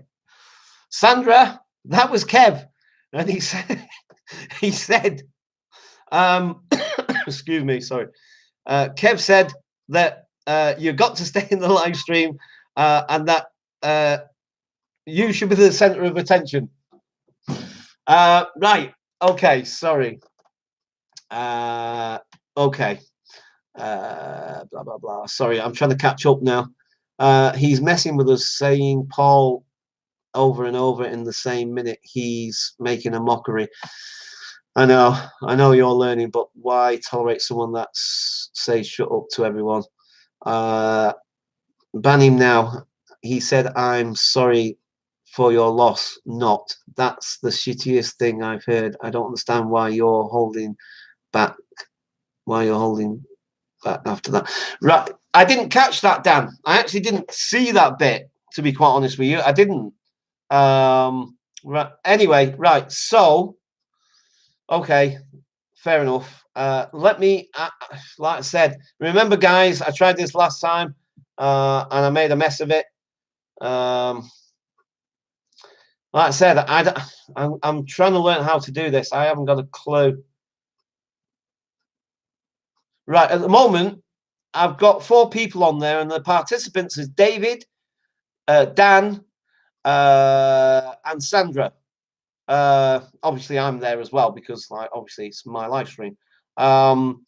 He's not showing up on participants, so I don't know. Maybe he's watching right now. So, but he's not actually commenting on the live stream. So he's watching the live stream, but he's not actually.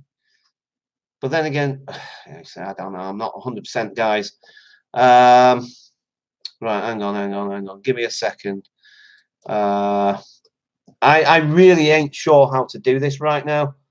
And also, I must admit, I'm scared of hitting a button and then like the live stream just ends. I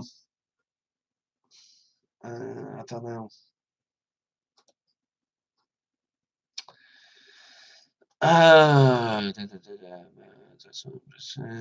Live chat, all messages are visible. Top chat. Right, okay. Right, let me leave that a minute.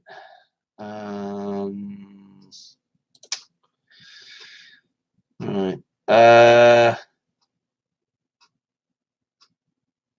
Right, okay. I've got an idea.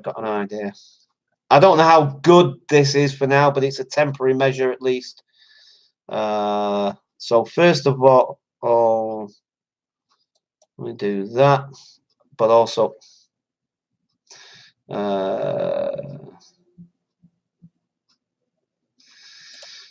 why it only gives you one. Oh, wait.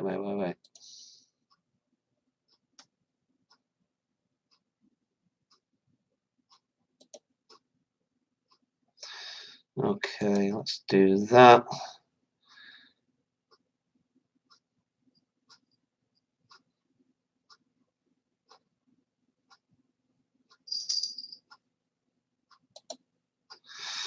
Right, okay, so I've done that. The next thing to do will be to. All right, Spot. All right. 1 second. Push now. Right, so I've reported him. I've done a timeout. And the other thing was, just bear with me, guys, 1 second. So I've also removed a couple of the comments. It would take me too long to remove them all. But anyway, I've reported him. So the report's gone to YouTube. Whether that will make a difference, I don't know. Right, so it's timed him out for 300 seconds. It's like, what? Anyway, like I said, guys, this is a learning curve. Obviously, I've never had this before. Let's hope YouTube sorts it. Yeah, to be perfectly honest with you, mate, I wouldn't hold your breath necessarily. I don't know.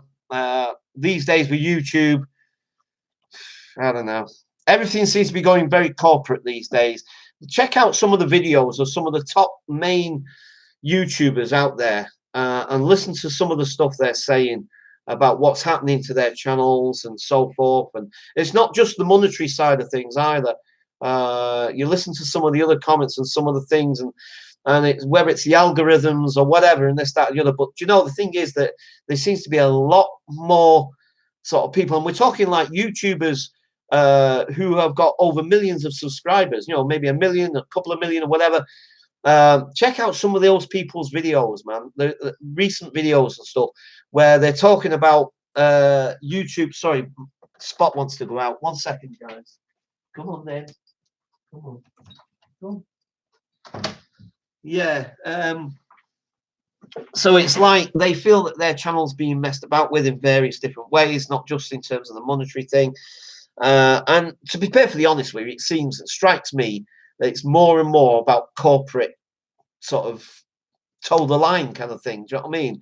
Because they're so scared of losing advertisements and so forth, and this, that, and the other, and blah blah blah. And the advertisers are frightened to have their adverts on any particular channels that might. And I think they've got so sensitive about it that the algorithms will flag almost any word that is deemed slightly nefarious or whatever sort of thing. So, the thing is, I don't know. Hopefully, it'll get sorted. I don't know. Anyway. So you can't block it. I don't know yet, Sandra. I'm like I said, I can't do it immediately on here. That's definite. I've just looked on here and I can't find any names that say that I can actually do that on the live stream. I'll try and do it from my channel. I'll try and find out if there's a way of doing it from the channel. It doesn't give you an option. It seriously does not give you an option to actually ban the person. You can time them out apparently, but for 300 seconds. I mean, wow, that's a long time. How does that help? It gives you a little flag where it says report. So I've reported them. You can remove the comments. So I've removed a couple of comments, but obviously he's left so many it would take too long. Then the other one is put the user in a timeout, which I've done. The other one is hide the user on this channel. Well, we could hide him so that his comments don't show up. So maybe that's another thing. I'll try that then. I'll do that. So I've done that. This user's messages will be hidden. Right. So I've hidden his messages. Yeah. So even if he leaves a message or a comment now, guys, you shouldn't be able to see it. So even though I've not been able to actually ban him from the I've timed him out. I've hidden his comments. I've reported him. That's as much as I can do at the moment. So even if he leaves a comment now, we're not going to see it, guys. Or at least we shouldn't do, according to what I've just done on there. So he can comment all he likes now, and none of us are going to see it. So, okay. Yeah, thanks for that, Dan. By the way, sorry, I know I've kind of missed a couple of comments here. Sorry. He has the best sense of yeah, I like Kev's humor. No, that's another reason why I like Kev. Because when I'm feeling a bit down or whatever, he's got that really cute sort of humor that you just slide in there and it's the timing as well. I think he's got really good timing on it. He knows just intuitively when to sort of slide a nice little bit of humor in there that just picks you up and you think like, oh God, life's not as bad as I thought it was. You know what I mean? That day when we went to it was such a tonic. Do you know what I mean? When we went to Rye, and then that little town after, or whilst we were still at Rye, went to that little town, and we were in that field and we were talking about the sheep and stuff and what have you. I'll never forget that. That was brilliant. I loved it. That was one of the best laughs I've had in so long. Do you know what I mean?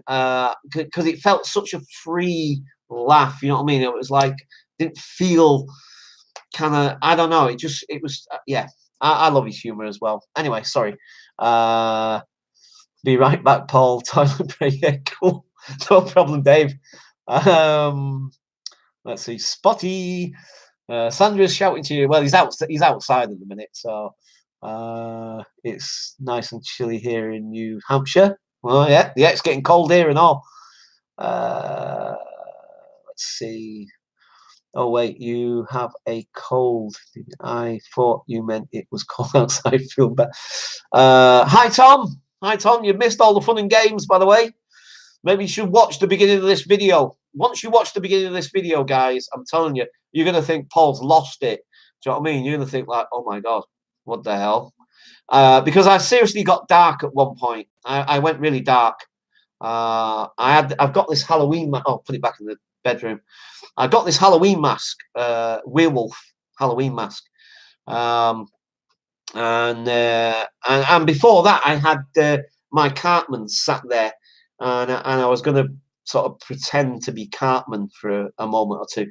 But anyway, yeah, because my day's been not so good. It's better now, actually. I must admit, I'm starting to feel a bit better, and I'm starting to chirp up again, and what have you, sort of thing. But yeah, because like I said, the minute, literally, it's almost like he was waiting for 6 o'clock to turn around. And he was waiting because last week, I missed last week. I genuinely just forgot. I had so many other things going on and this, that, and all those other videos and stuff and what have you. I genuinely just completely forgot, guys. I completely forgot about the live stream. Just went completely out of my head. And it wasn't until I made that video when I was in Berkeley Square that it actually came back to me and I thought, hang on. Oh my God, I missed Monday's live stream. So that's why I put it in the video. But surprisingly, none of you guys came back with comments on any of the videos saying like, Paul, what happened to the live stream on Monday? But anyway, it's fine. Don't, I'm not criticizing. I was just curious. But anyway, the thing is, like, yeah. So like I say, as literally the minute I started the video or the live stream, the minute I went live, he was there straight away, almost immediately. Do you know what I mean? And it was the same comments from last time. Do you know what I mean? And like I said, my emotions today have been basically through the roof and been extremely difficult to deal with. I've been in a very, very dark place today. And him doing that and coming on and doing that again, for me, was like, that was it. Do you know what I mean? And I just went into a serious dark mode. And the way I was feeling and everything, it was just like, oh my God. So when you see the beginning of this video, guys, if you will go back and watch the beginning of this live stream, you're going to be seriously wondering what the heck is going on with Paul. Do you know what I mean? So just a heads up and just a warning, just to let you know that, sorry, I couldn't help it. My emotions were really raw. I mean, there was a lovely phrase. Well, I'll say lovely, but I don't mean it was a really a really good way of describing. I feel somebody with borderline personality disorder, how emotionally a person with that diagnosis feels, and emotionally they feel like a burns victim. You imagine somebody with 1%. Is it one? What is it? How's about what a degree? Sorry, first degree burns all over their body. Imagine that and how painful that must or might be for somebody. Well, that's how it is emotionally for me at times. You know what I mean? It's like my emotions can be so raw that just one little prod, one little whatever.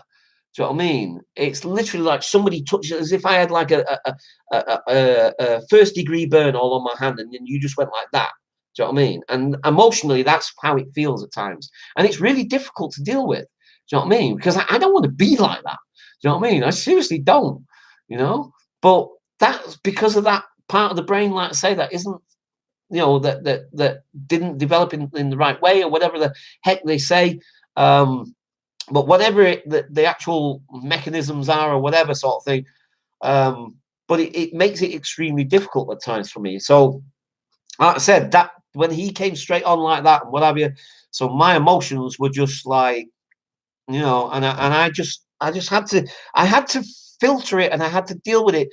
And it seems a bit strange, and that's why sometimes the behavior of people that have borderline personality disorder may appear and come across as very bizarre and very weird or whatever, because sometimes the emotions feel so overwhelming that you just don't know what to do with it.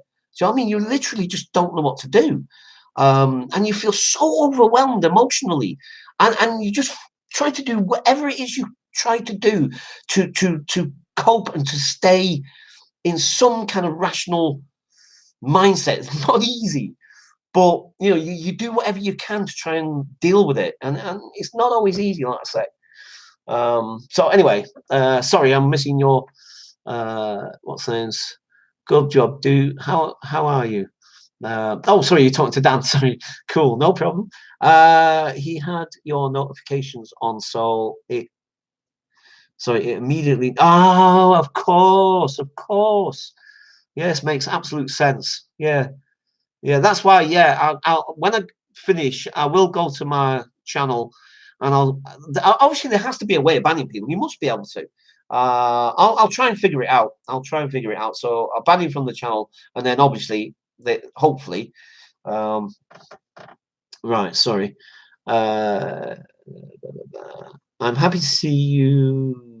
By the way, I wasn't sure what happened with you since your last video, Joe. So I was hoping you were okay. Yeah, yeah. I mean, obviously that's another thing I'm having to deal with. Yeah, not easy.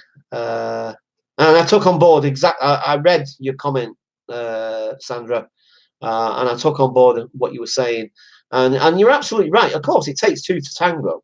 You know what I mean? There's two sides to the story, and that's another reason why I'm kind of not, you know, in the past when we've had split ups. Obviously, me and Joanne, we were together for 8 years essentially, maybe going on 9 years.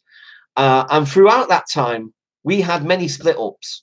I can't remember the longest one. I think maybe even a year was one of the longest ones. I'm not 100% on that, to be honest, but it was a good while. And for whatever reasons, circumstances and other reasons and stuff, at some point we get back together, and then we work things out, and then we go along, and then at some point again there comes to be another thing, and then we split up again, and so on and so forth.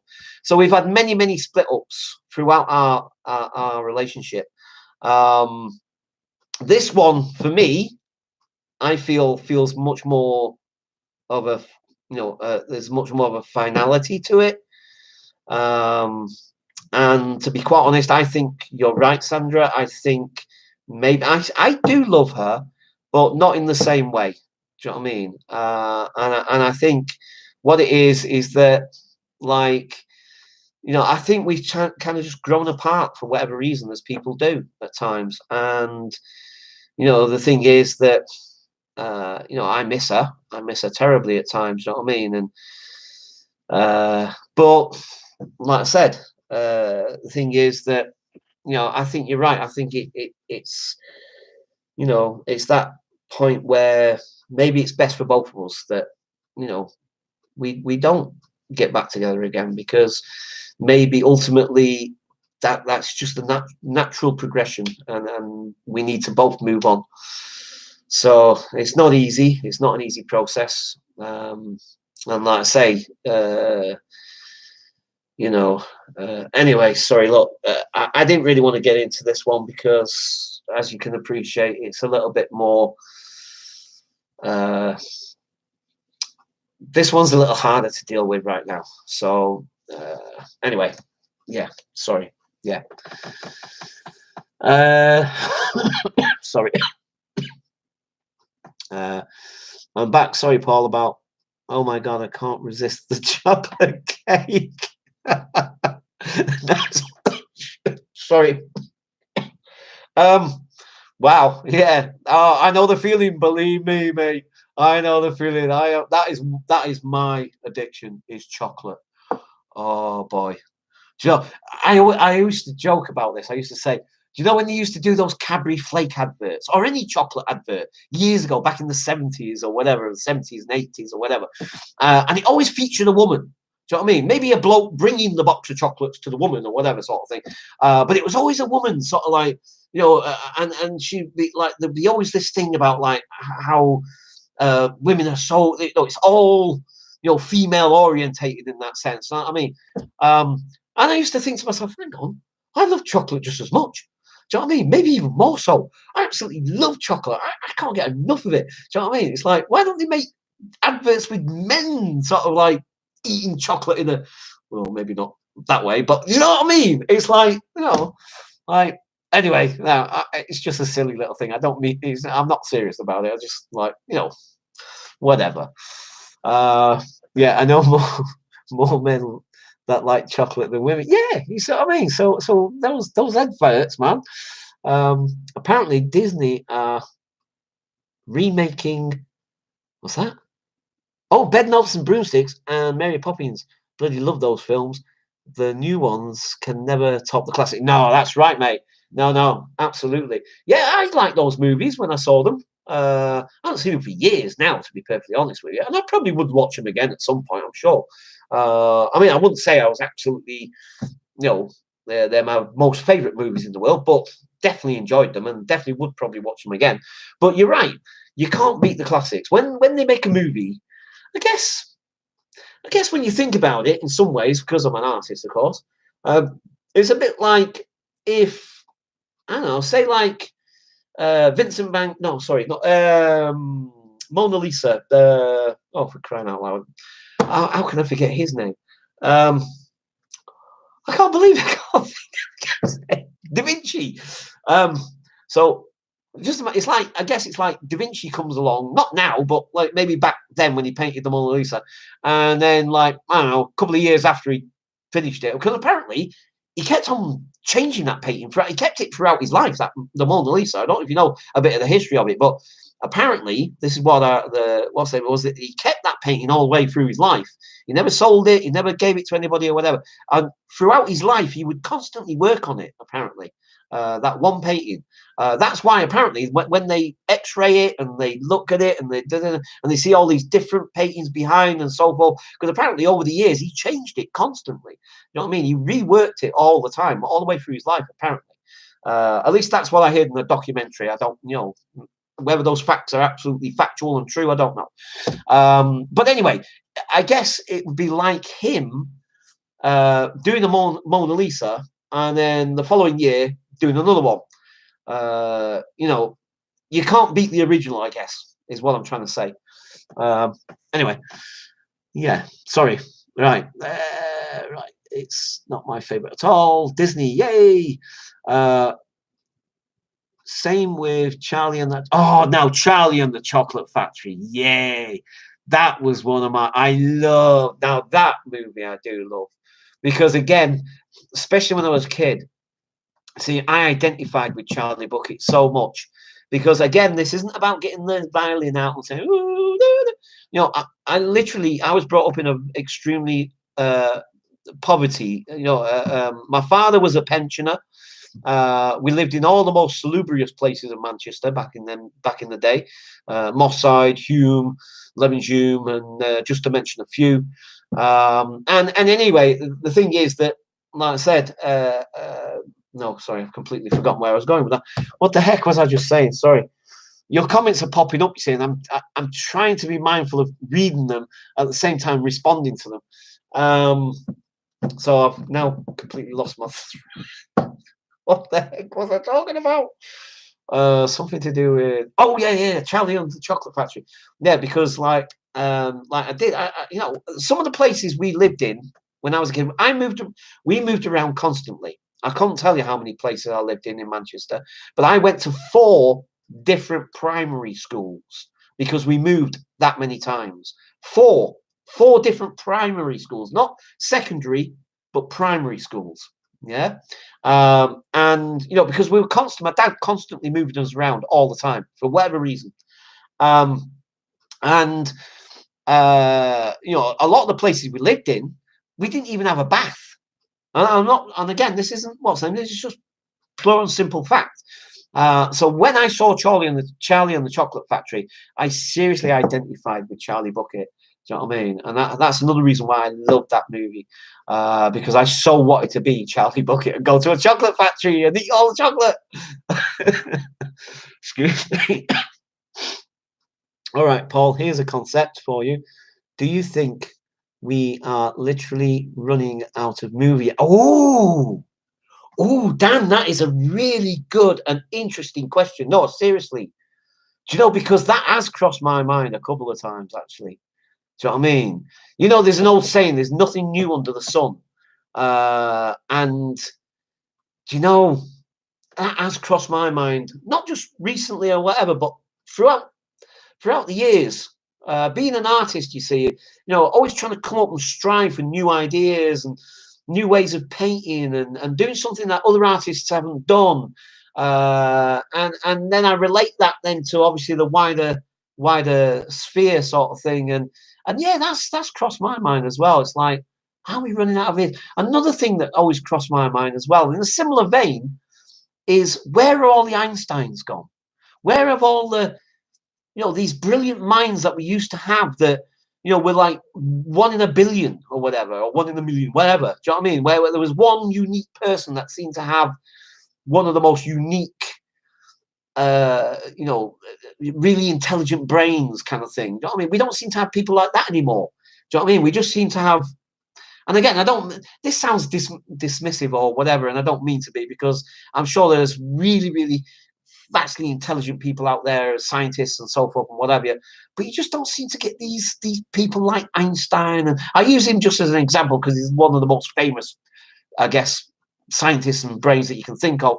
But I'm sure there are many others. But yeah, it's a very interesting question, Dan. It really is. And I've pondered that a few times and wondered, is it because we're running out of ideas? Is it because maybe the human race has reached its ceiling, its limit on actual knowledge, and that's it? Maybe. Do you know what I mean? I've always said, like with a dog, a dog has got a limited intelligence range. So you can teach a dog to do tricks or whatever, but you couldn't teach it algebra. Do you know what I mean? It's got a ceiling limit on its intelligence. The same with any other species of animal on this planet. And logic would dictate and say, surely that would be the same for us. Surely that there's a limit to how far our intelligence and our knowledge can take us. Do you know what I mean? So I don't know. It's a good question, mate. It's a very good question. Right. Anyway, sorry, I'm missing the comments, so let's see if I can catch up. Love William Wonka and the Chocolate Factory 2. Name of the original movie: Charlie and the Chocolate Factory. I mean, that's the name of the book, but wasn't that the name of the film? And then wasn't there a sequel then, Charlie and the Glass Elevator or something like that? But anyway, let's have a look. Elon Musk, no, and I grant you, I'm not saying, but do you know what I mean? Somebody that, and I'm not disputing the man's not intelligent, far from it. Do you know what I mean? But what I'm saying is that we don't seem to have, like, and I mean, because strictly speaking, he's not I was going to say he's not in the science world, but he is, and he isn't, if you see what I mean. He's more an entrepreneur, essentially, but obviously in the entrepreneurial field of science. But I don't know, strictly speaking, he was a scientist in that sense. I don't know. But then again, like I say, I'm not taking away from what you're saying, because, like, yeah, essentially you could say Elon Musk, but maybe. Yeah. It's an interesting conversation, definitely. We are here watching your live stream, LOL. In response to your question, where are all the Einsteins?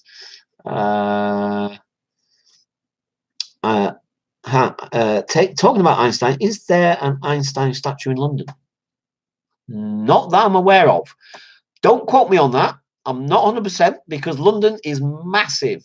And I have only scratched the surface of London. Believe me, I've lived here for 15 years virtually, and I've only scratched the surface. So, and the other day I was saying I've never seen a statue of our Queen anywhere. And then lo and behold, what happens? If you saw the video, I stumble across a statue of our Queen. So I'm saying, as far as I'm aware, there isn't. But, for all I know, there's probably one knocking about somewhere. But as far as I'm aware, and that I've so far kind of seen, that I'm aware of, there isn't any statues that I'm aware of. But there might well be. Let's see. Brilliant, Tom. The meeting of the minds. Whoa. Yeah. 2 secs. I will Google it. It's got me curious. Fair enough, mate. I love curiosity. Curiosity in people is a good thing. I love people being curious. It's a very healthy thing to be curious about stuff and not just to be a sheep and just to put the blinkers on and think like, oh, right, that's what people told me. I better follow that. Do you know what I mean? Because that's good. That's good. I like that. What's that? Neil Oxman. I'm sorry, I'm not. Don't forget, being dyslexic. Do you know that's interesting? Because there are certain words, but names, people's names, particularly, for some reason, and it's definitely obviously linked to my dyslexia. But people's names, I have trouble reading. You know, if they're not familiar, sort of like Paul or Tom or John or whatever sort of thing. Obviously, those sort of names, but surnames particularly, but even first names that I'm not familiar with. So I'm not sure if I pronounced that right. So sorry, I'm losing my place. Where the heck did that go? I was just yeah. So Neri, is it Neri? Neri? Neri Oxman. She designed material to replace plastic. Ooh, wow. Really interesting. Great mind. Check out her TED Talk. You will love that idea, Paul. Right, okay. Definite. Oh, sorry. I just got a pop-up from my Facebook. You see how I do get notifications of stuff? That was, I don't know if you heard that little noise just then, but that was my Facebook. It's just alerting me that my boss posted a photo to her Facebook. You see how my boss is actually friends with me on Facebook. Anyway, let's see. There are loads of bronze statues of miners with their gas lamps in Cardiff. Wow, yeah. That makes sense, yeah. And all around Wales, we are a country proud of our mining heritage. Yeah, no, fair play, mate. Fair play. Why not? Yeah, I love bronze statues, actually. I really do. And a lot of the, like I say, I was looking at those ones the other day, and seems that a lot of these bronze statues are cast. So they're cast, yeah, rather than actual sculptures, as in like worked up by hand or whatever.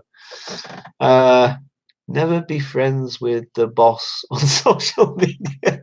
Well, I mean, I'm not sure. I mean, it's not like she comments on something I post or I comment. Do you know what I mean? It's not kind of like that, really. I think I think there's a reason behind it. What the hell? What was that? You? What the heck? Sorry, did you guys just hear that? Was that Spot meowing? I don't know. I thought at first for a minute I thought it was somebody yelling, like a kid or something. It sounded like a kid going meow or something, but it sounded like it was in here. So, is that you, Spot? What's the matter? What? What's going on? He's just staring at me. He's looking at me in the kitchen. He's standing in the kitchen. He's looking at me, but he was looking up at the ceiling a minute ago. He was just going like that. What? What's the matter? Come here. What? He's just staring at me. Oh well. Do any of your co-workers watch your? Yes, they do actually. Yeah. I'm not sure how many. I know at least 2 have subscribed to me. One from my old shop, and his name completely escaped me for a minute. Romeo. Yes, that is his name, Romeo. And yeah, and I think there's a couple from my new shop as well have subscribed to me, I think. So yeah, but at least a couple of them definitely watch my videos. Whether they watch them on a regular basis is another matter. But they've definitely said to me on a couple of occasions when I've gone in the shop and sort of like, "Oh, I saw your video about blah, blah, blah, blah, blah, blah, blah." Do you know what I mean? But I don't think they've watched anything recently, actually. But anyway, it's funny in Cardiff Bay. Sorry. What the heck? He's going nuts in there. Well, I say nuts, but I mean, He's like standing around in the kitchen. He's looking at the ceiling and he's going, meow, meow, meow. What? What's going on? What is it? What's the matter, Spotty? What's the matter? What? He's just standing there looking at me now. I don't know what the heck he's doing. I don't know what's going on. It's actually giving me the creeps a little bit, to be perfectly honest with you. The way he's reacting, it's actually creeping me out a bit. He's just staring at the ceiling. He's going like this. And he's going, meow, meow. Anyway. Excuse me. Sorry. Bronze statue of a couple and their dog looking out to sea. The dog's head and nose has gone a different colour from people rubbing it. Oh, yeah. Yeah. No, it will do. I mean, bronze, and especially when it's in the elements. But yeah, it's probably gone a bit shiny. Has it gone like shiny? So it looks more like maybe metallic, and the rest of it is like a darker brown. Is it? Is that what? Because that's what you sometimes find. Where are you? Oh, he's on the counter now. He's peeping behind. Oh God, I've got to show you this. Let me show you this guy. He looks so cute. He looks so cute. Look. Let me show you this, guys. Look, he's got his head puppy. Spotty.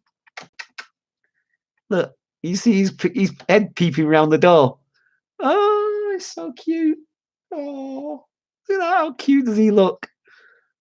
Hello, beautiful boy. What are you doing? Oh, that was so cute, man. The way his head was peeping round the door like that. That was so cute. Oh, boy. It's a fly. Yeah, it could be. Because there have been a few knocking about today, funny enough. There was one in my bedroom that was really annoying. I hate flies.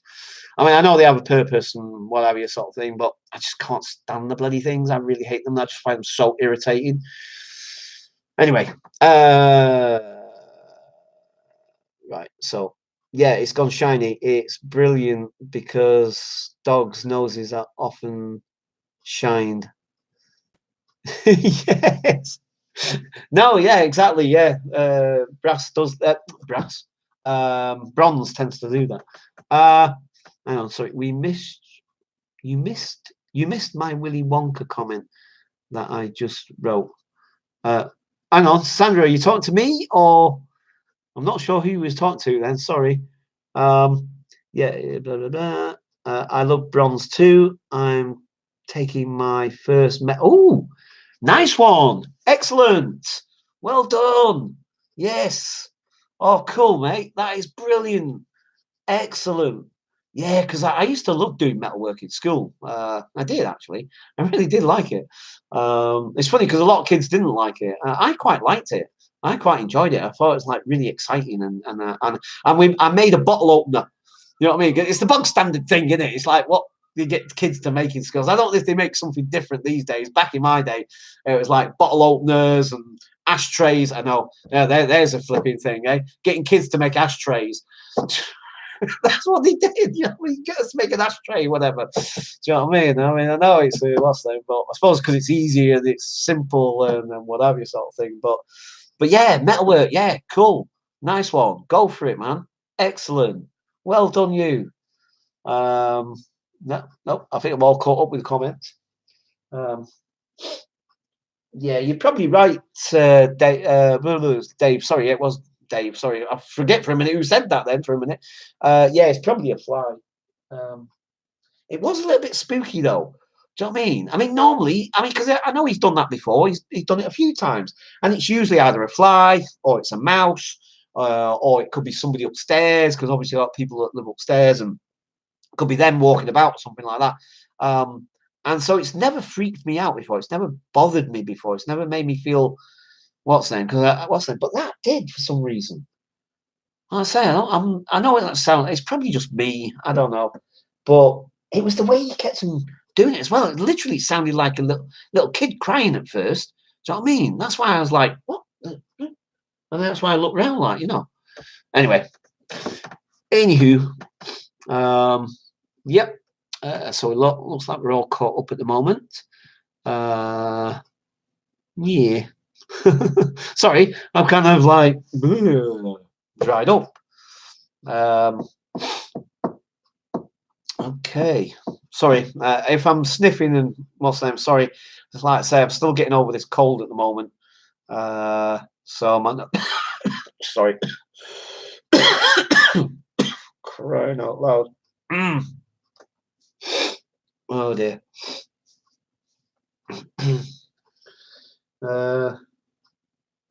Right. Your videos at home just aren't the same anymore without the Oh my god. Oh, I tell you, Tom, I am so glad that I actually got round to putting them flipping batteries in. Oh, flipping heck. Oh god, it's heaven without that flipping constant beat. It's funny because like I left it for so long. I did try initially, but like I said to you initially, I couldn't get the covers off until eventually I went into where my cupboard is, where the electric box is, and I didn't realise there was a sticker that they'd put on there actually tells you how to remove the covers. And I just stumbled across it because I went in there for something else, so some other reason I forget. And oh no, in fact, actually no, actually no, that's why I went into the cupboard, because I was trying to switch them off at the mains. I thought I could just I thought they might be on a separate circuit, so I could switch it off at the mains, and I was hoping that that would cure it until I got some batteries. But that's when I discovered the notice telling you how to remove the cover. So that's what I did, and then of course I found that it's like those little square batteries with the little I don't know what the heck you call it, but anyway. And then, like I said, so I got two new. No, did I get two new ones? And there was an old one that still had life in it, I think. So yeah, spotty. Do you want to go out? Do you want to go out, son? Yes. Oh, you're such a handsome boy, aren't you? Yes, you are. Come on, then. Come on. I'm going out. No. No. Oh, cats! What are they like? Flipping heck. You know, if anybody ever comes up with some way of reading cats' minds, they'll make a fortune. I tell you. Let's catch up. Paul, did you ever? Oh, sorry, Paul, did you not hear that when you were in bed? That would have been annoying. Yeah. Sorry. Yes. That. Because basically, sorry, long-windedly, I know sometimes I go around the houses to try and get to it.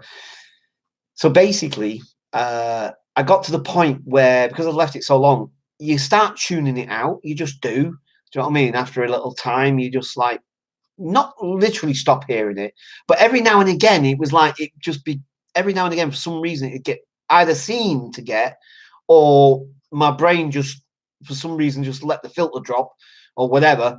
Every now and again, it'd be like this piercing beep, like that sort of thing, and then I'd notice it again. I'd be like, you know what I mean? But for the most part, I just tuned it out, I think. Sorry, excuse me. And like I said, same thing with going to bed. It was just like I would just again eventually just fall asleep. You know what I mean? So, but yeah, so glad I got those batteries sorted out. Anyone ever watch that show Merlin from? Oh yes, are you kidding me? Oh, I love that. I love that series.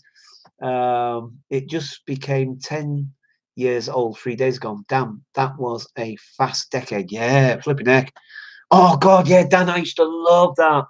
I used to absolutely love it. Hi, Ash. Hi, Dave's World. Nice one. Yeah, there's a lot of Daves here. I said Willy Wonka and the Chocolate Factory sorry. I said Willy Wonka and the Chocolate Factory is the name of the first movie.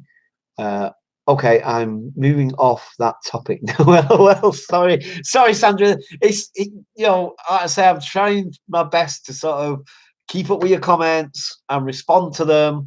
But you know what it's like for me. It's like I can never do a simple explanation about things. I find it really difficult to be succinct. I can't help it. I'm a storyteller. Do you know what I mean? It's just I am. Do you know what I mean? I'm a storyteller. I can't help it. I have to just. Do you know what I mean? Anyway, sorry. I'll try and keep up as best I can. If anybody could read a woman's mind, that would make me even more money than reading cats' minds. Oh boy. Yes. Okay. um. Oh my goodness, I'm not touching that, Tom. I'll let that slide. Yes. Dangerous territory, my friend. Anyway, I want to get back to Dan's comment. I want to get back to Dan's comment because I loved that series, Merlin.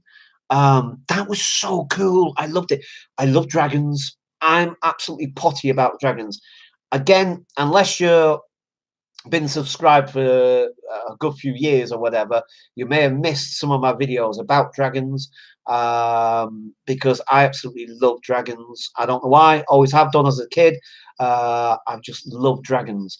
So that's one big reason why I love that. Also, because I just love the magic side of things, and I love Merlin and the story of it, and King Arthur and all that sort of thing. I love all that stuff. So I watched those episodes avidly. Absolutely loved every single episode of it. I loved it. It was brilliant. I couldn't get enough of it. So absolutely brilliant, Dad. Love it. Love that. I think Colin Morgan, who played Merlin, would make a fantastic. Oh, yeah, actually, yeah, quite possibly. Yeah, I could see him as Doctor Who. Yeah, but mind you, aren't they supposed to be getting a female Doctor now? Which I don't have any problem with at all. Actually, I think it's a great idea. No, seriously, do because like it's like if you look into the history, and I am a Doctor Who geek, plain and simple. I love my Doctor Who. I've not watched it for years because, like I said, I don't watch TV anymore. And I refuse to watch TV because I'm not paying the BBC a flipping license, which is sorry, which is outdated. In my personal opinion, not worth the money, and lots of other reasons. Blah blah blah blah blah. So sadly, I haven't watched Doctor Who in a long, long, long time. But yeah, so I believe they're supposed to be getting a female Doctor, or they've already got the female Doctor. I don't know because I haven't seen it for so long. But yeah, like if you look into the Doctor Who history of it, there's actually no precedent set for Time Lord to have a set gender. There just isn't. Do you know what I mean? So you know, a Time Lord could regenerate into a female body. There's no precedent I'm aware of, and correct me if I am wrong.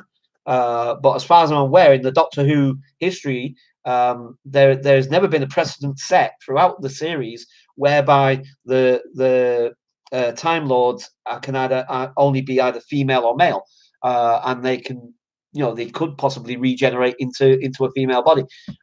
So from that perspective, I don't have any problem with it. I think it's a cool idea. I mean, why not?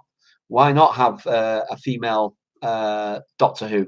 I mean, I must admit, because I'm male and because I'm so used to seeing male doctors, Doctor Who's, that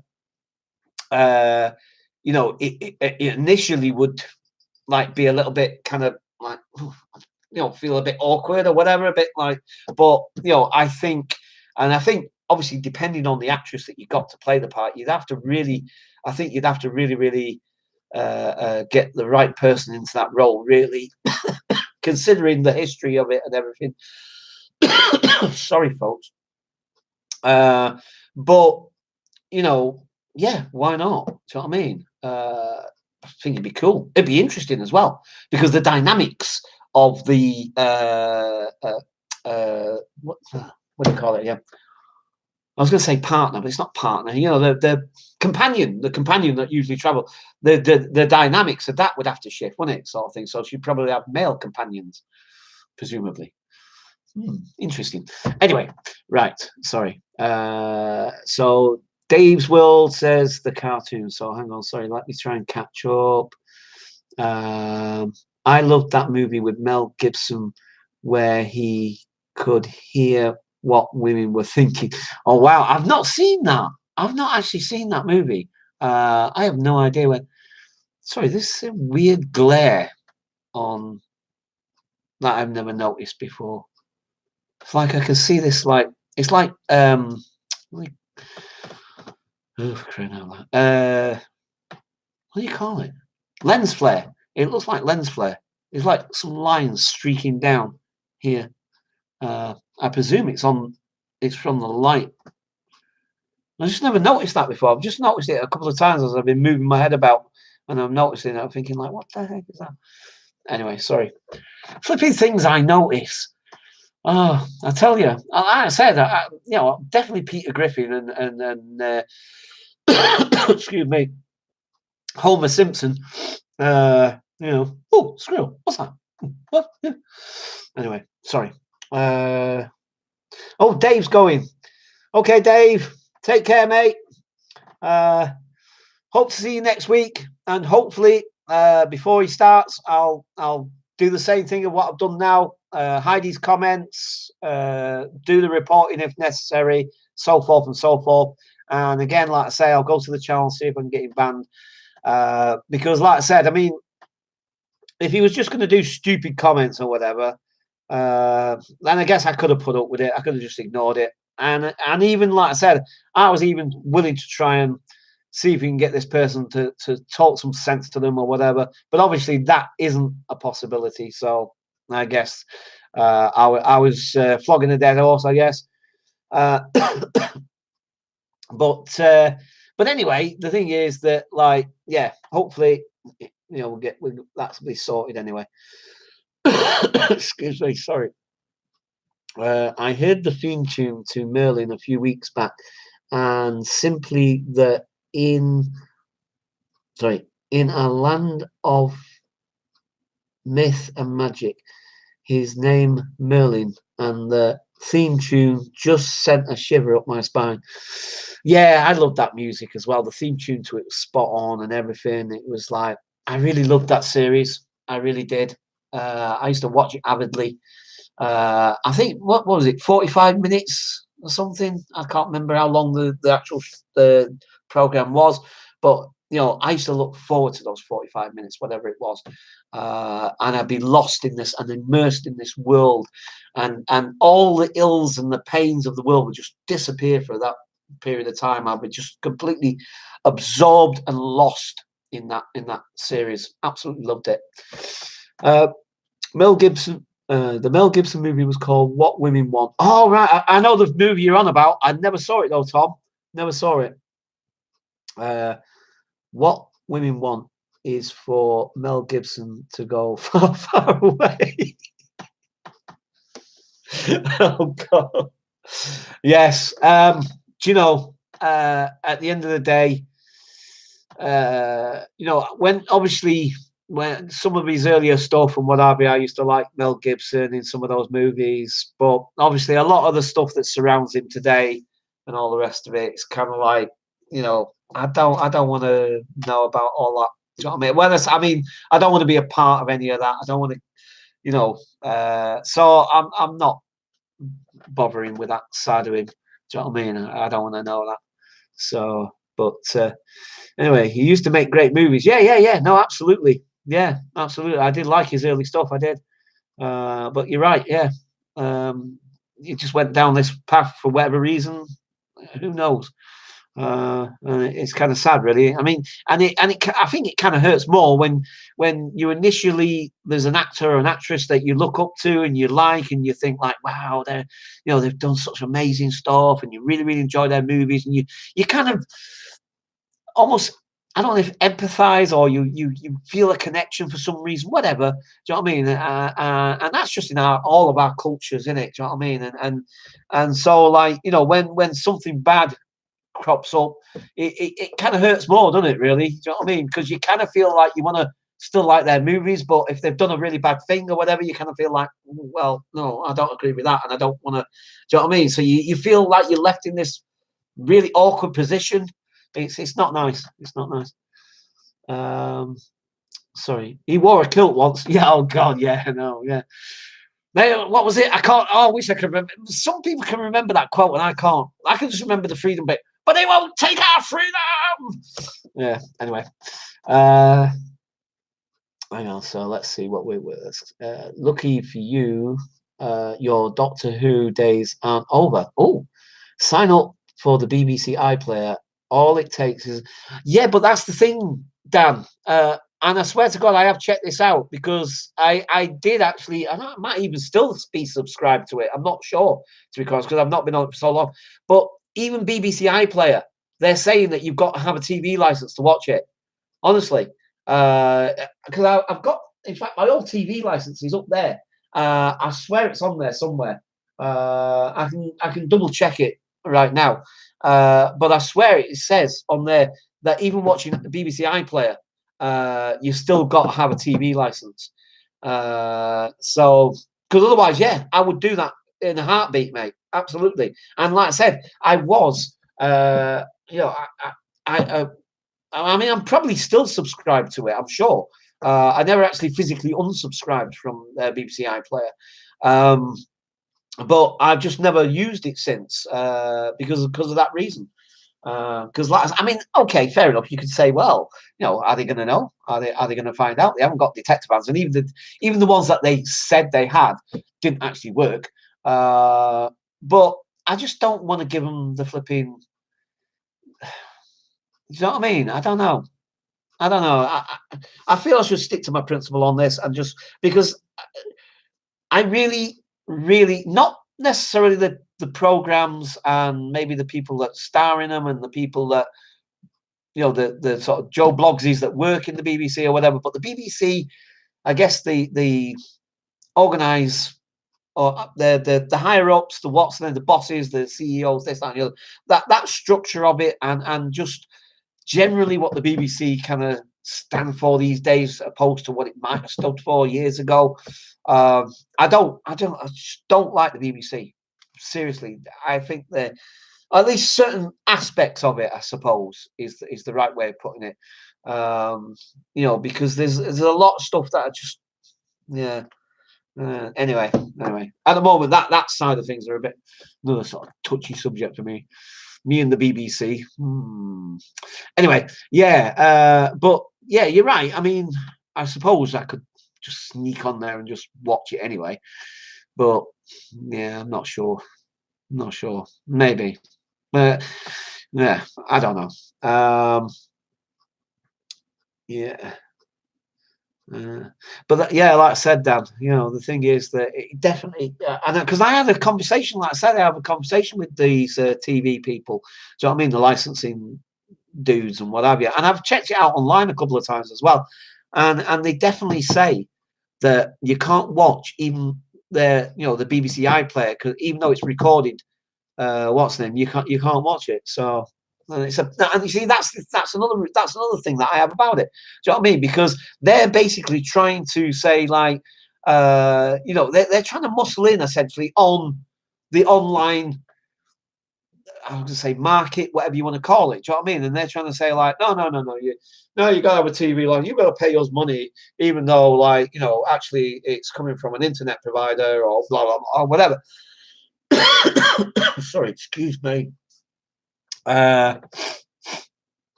His eyes were so blue and he had a smile. Shame. Blasphemy. Yeah. Yeah, same with a lot of people like Jimmy Savile and Ross. Yeah, exactly. Rolf Harris was another hero of mine at one point. Do you know what I mean? Obviously until what happened. Do you know what I mean? Oh, hang on. Sorry, guys. I've got to blow my nose. Sorry. Excuse me. Sorry, folks. My nose getting all bunged up. Finding it hard to breathe now. Yeah, sorry. No, because like I used to, I loved watching Wolf Harris at one point. You know what I mean? And of course, being an artist myself, do you know what I mean? And again, I looked up to him, and I thought like, wow, that's really cool. And all that. But, again, then the revelations come out, and it's like, oh my god, do you know what I mean? But to be quite honest, it was an easier sort of what's the name for me. Do you know what I mean? It was an easier sort of like, do you know what I mean? You can go and fuck yourself, basically. Do you know what I mean? Sorry for putting it politely, at least. You know, but yeah, but exactly, you know what I mean? It's like people that you think, oh, great, yeah, and then we don't need a TV license here in Australia. But then again, our TV channels are terrible compared to the UK. But you know, that's an interesting thing as well, Tom, because that's the argument they always put forward. Do you know what I mean? Oh, we give you quality content, and you know, because we're independent and because we don't rely on advertisement, and blah, blah, blah, blah, blah, blah, blah, blah. Do you know what I mean? We can give you better quality program and all this. But think about it seriously. The thing is, right?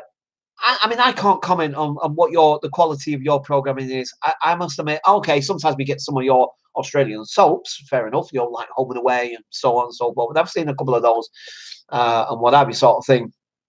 And I don't know, yeah, soap, you know what I mean? So, but the thing is that, like, even if the quality is better, you know, the thing is, a lot of the time, I reckon a lot of that or substantial amount of that money doesn't really go back into. And in fact, actually, there's a really good documentary, and I forget what it's called, but there's a documentary, and I swear it's on YouTube somewhere. I swear it is, because these days, like I say, I haven't watched TV in years, so it's got to be something I watched on YouTube, I'm sure. But there's this really, really interesting documentary, and some of the insiders, some of the people that used to be or used to work in the BBC and so forth, and this, that, and the other. And it's not just sour grapes. It's not just somebody that was like or disgruntled ex-employee or whatever. Some of these people are actually quite, you know, essentially don't need to what's it? They could get work at any major news people or whatever, and this, that, and the other. Have come out and said that like they were told by the sort of like managing directors and this, that, and the other, blah, blah, blah, seniors and so forth, that they had a budget and they would go out on this budget and spend it essentially on food, wine, whatever, this, that, and the other. And this one guy, he said in this interview, he said, like, you know, I'm sick of it. It's like, you know, what's that? I was like, I could have any drink I wanted, I could have any food, this, that, and the other. I'd go out to most expensive restaurants, this, that, and the other, blah, blah, blah, blah, blah, blah, blah. I'm like, you know, I was thinking to myself, I don't want to spend all, I don't want all this. Do you know what I mean? I just want to do this and do that and blah, blah, blah. And he actually got pulled in by the management and said, like, you're not spending enough. You're not spending enough on your, you know, your expensive account thing. And if you don't pull your socks up, you're going to be fired. They were going to fire him if he didn't spend more on his expense account. They had to justify it because then next year they wouldn't get a further what's name on top of that on what they were getting, sort of thing. Do you know, it's stuff like that, and you hear stuff like that, and you see that, and you think like the money's not being spent on quality programming, because that's the argument they always fall back on whenever the subject about getting rid of the TV license comes up. Oh well, we use it, we get better quality, we have best quality in the world, we're better than any other TV stations around the world and all this blah blah blah blah blah. No, it's just a big massive scam, and they could still easily do quality programming if they did the same thing as all the other channels in terms of advertisements. They can still produce quality programming. It's a myth and it's a lie perpetrated by the BBC because it suits their agenda. Sorry, you see, you got me on my high horse again. You see what I mean? You see, you've touched that button there. You see, the thing is that, like I said, I told you I'm a bit what's saying about the BBC because they pee me off, man. They seriously pee me off, and have peed me off more than once. Anyway, sorry. What then did I? Oh my god. So we have taxes on cable TV bills and internet mobile phones. As much as I hate talking about politics, it's the same politicians. Politicians, yeah. The money they waste on luxuries for themselves. Yeah, exactly. It's the same thing because it's worldwide. It's worldwide. This thing, this corruption stuff, it's worldwide. Do you know what I mean? And it's at all levels of the governments and so forth and what have you. And I don't know. I don't know what the answer is. I don't know what exactly is causing it. I mean, excuse me. I mean, they do say that, like with us human beings, the more we want, the more we want. So the more things we get, the more we want. And I suppose essentially that's where the greed comes from, I suppose. I don't know. But yeah, it does seem to be, it seems to be getting more and more like that every day, to be quite honest. And the gap between the haves and the have-nots seems to be getting wider and wider. Who knows if it's going to change or not? Yeah. There is another. No, actually, no. I'm not. I'm not going to go into that one right now. I was just going to touch on the zeitgeist thing, both the movies and the what's the other thing? Peter Joseph's Culture in Decline. Highly recommend. Highly recommend. It's on YouTube. There's 6 episodes that he did called Culture in Decline. Peter Joseph. I'm giving him a plug right now because I've watched them twice over already because it's really interesting.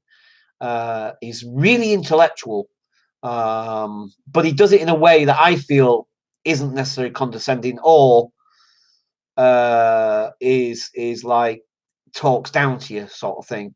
I don't know. Some people might argue that it does come across that way, but personally, I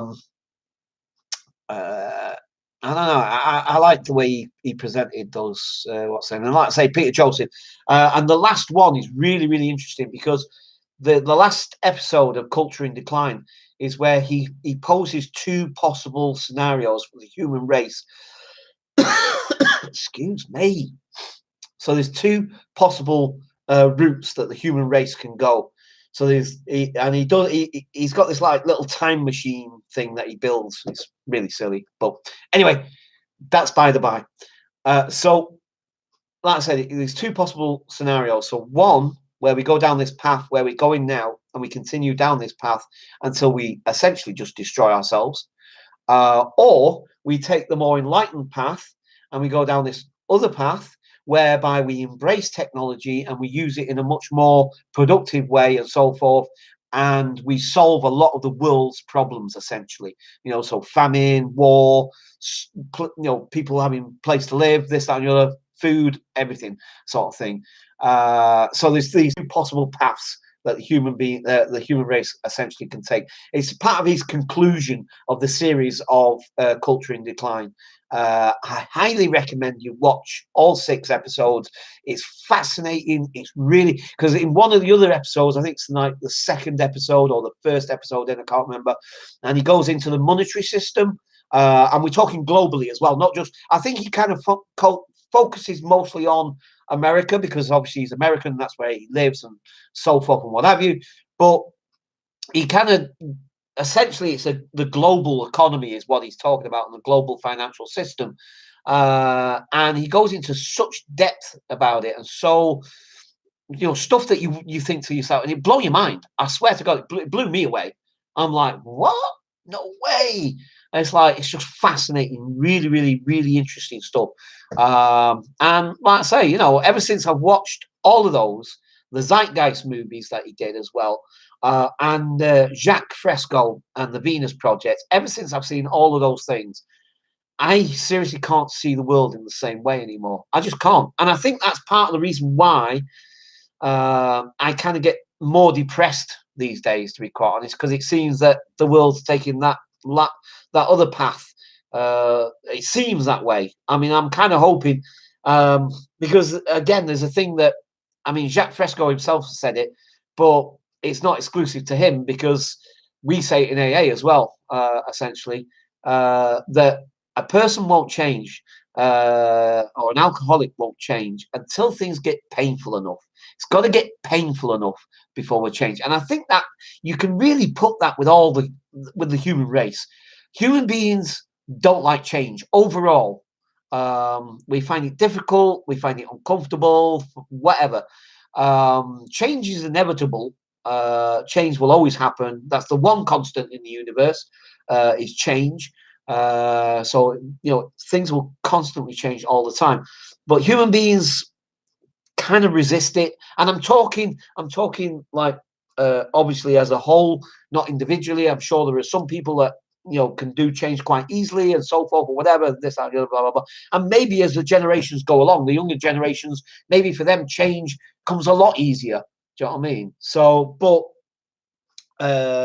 change is difficult, and human beings, don't like to change until it gets painful enough. And once it's painful enough, then more often than not, they'll do something to change whatever it is that's giving them issue, essentially. So, hang on, sorry. Excuse me. This cold is annoying. The money they waste. Oh, sorry. If any private company operated like the government, they would have been shut down years ago. They'll all end up on charges. Well, Tom, I'm not so sure about that anymore, to be perfectly honest. I think in the past you might have been right, but do you know what, mate? I'm telling you, a lot of these companies, I mean, think about it. Look at what the banks did. None of the bankers went to jail. None of the bankers, none of them. And yet they did commit fraud. It was plain and simple, and it was proven, and it was shown. And they actually paid fines, but they didn't face any jail time.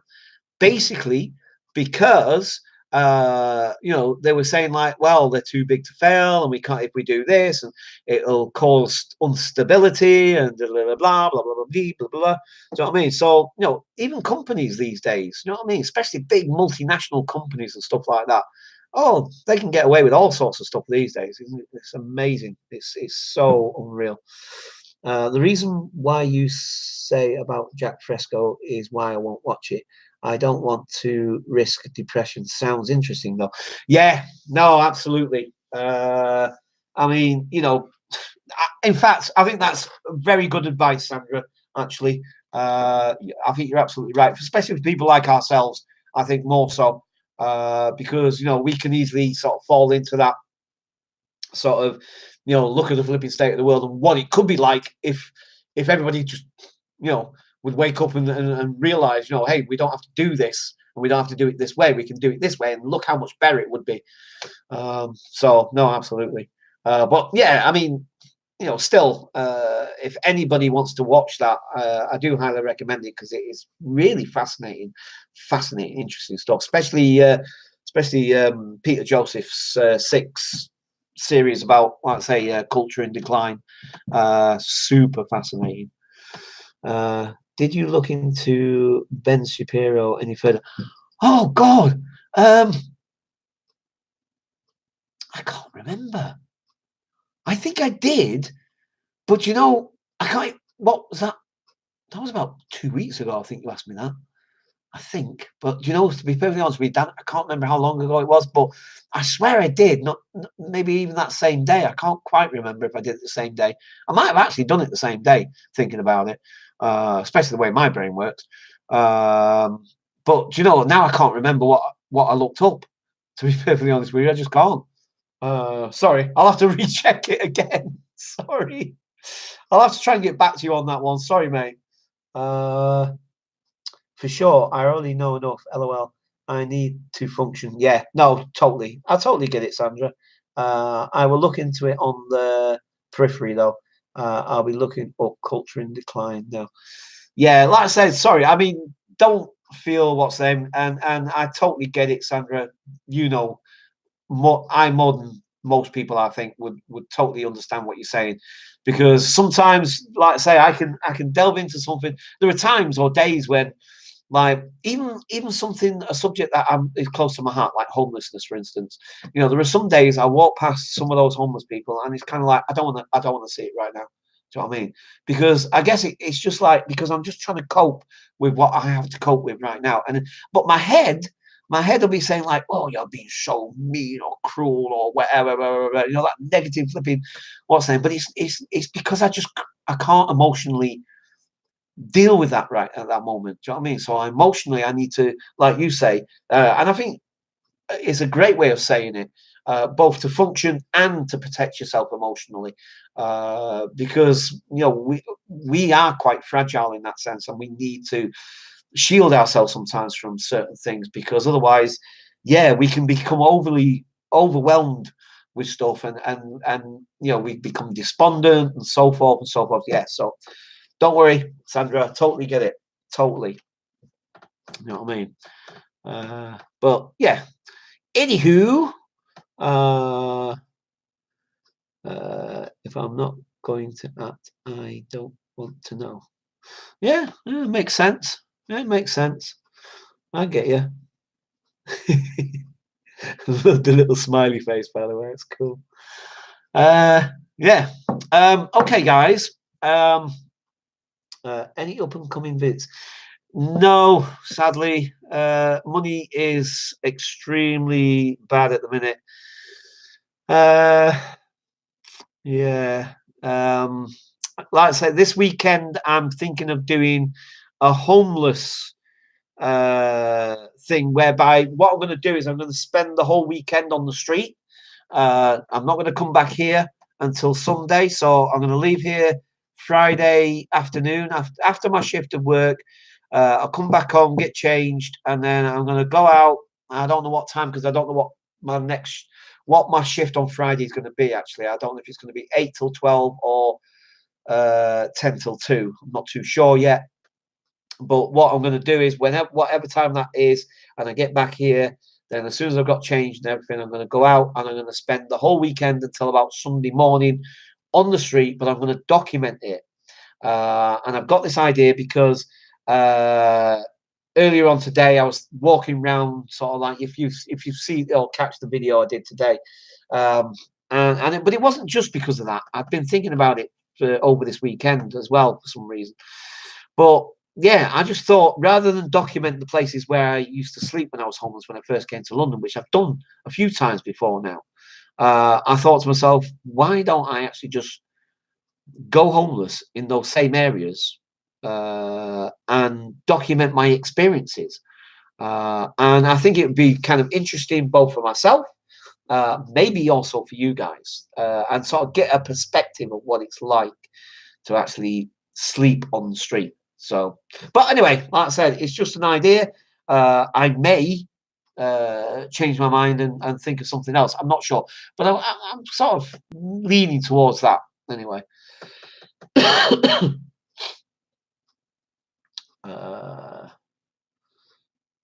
Sorry. Any upcoming visits to places? Yeah, no, I got. I was.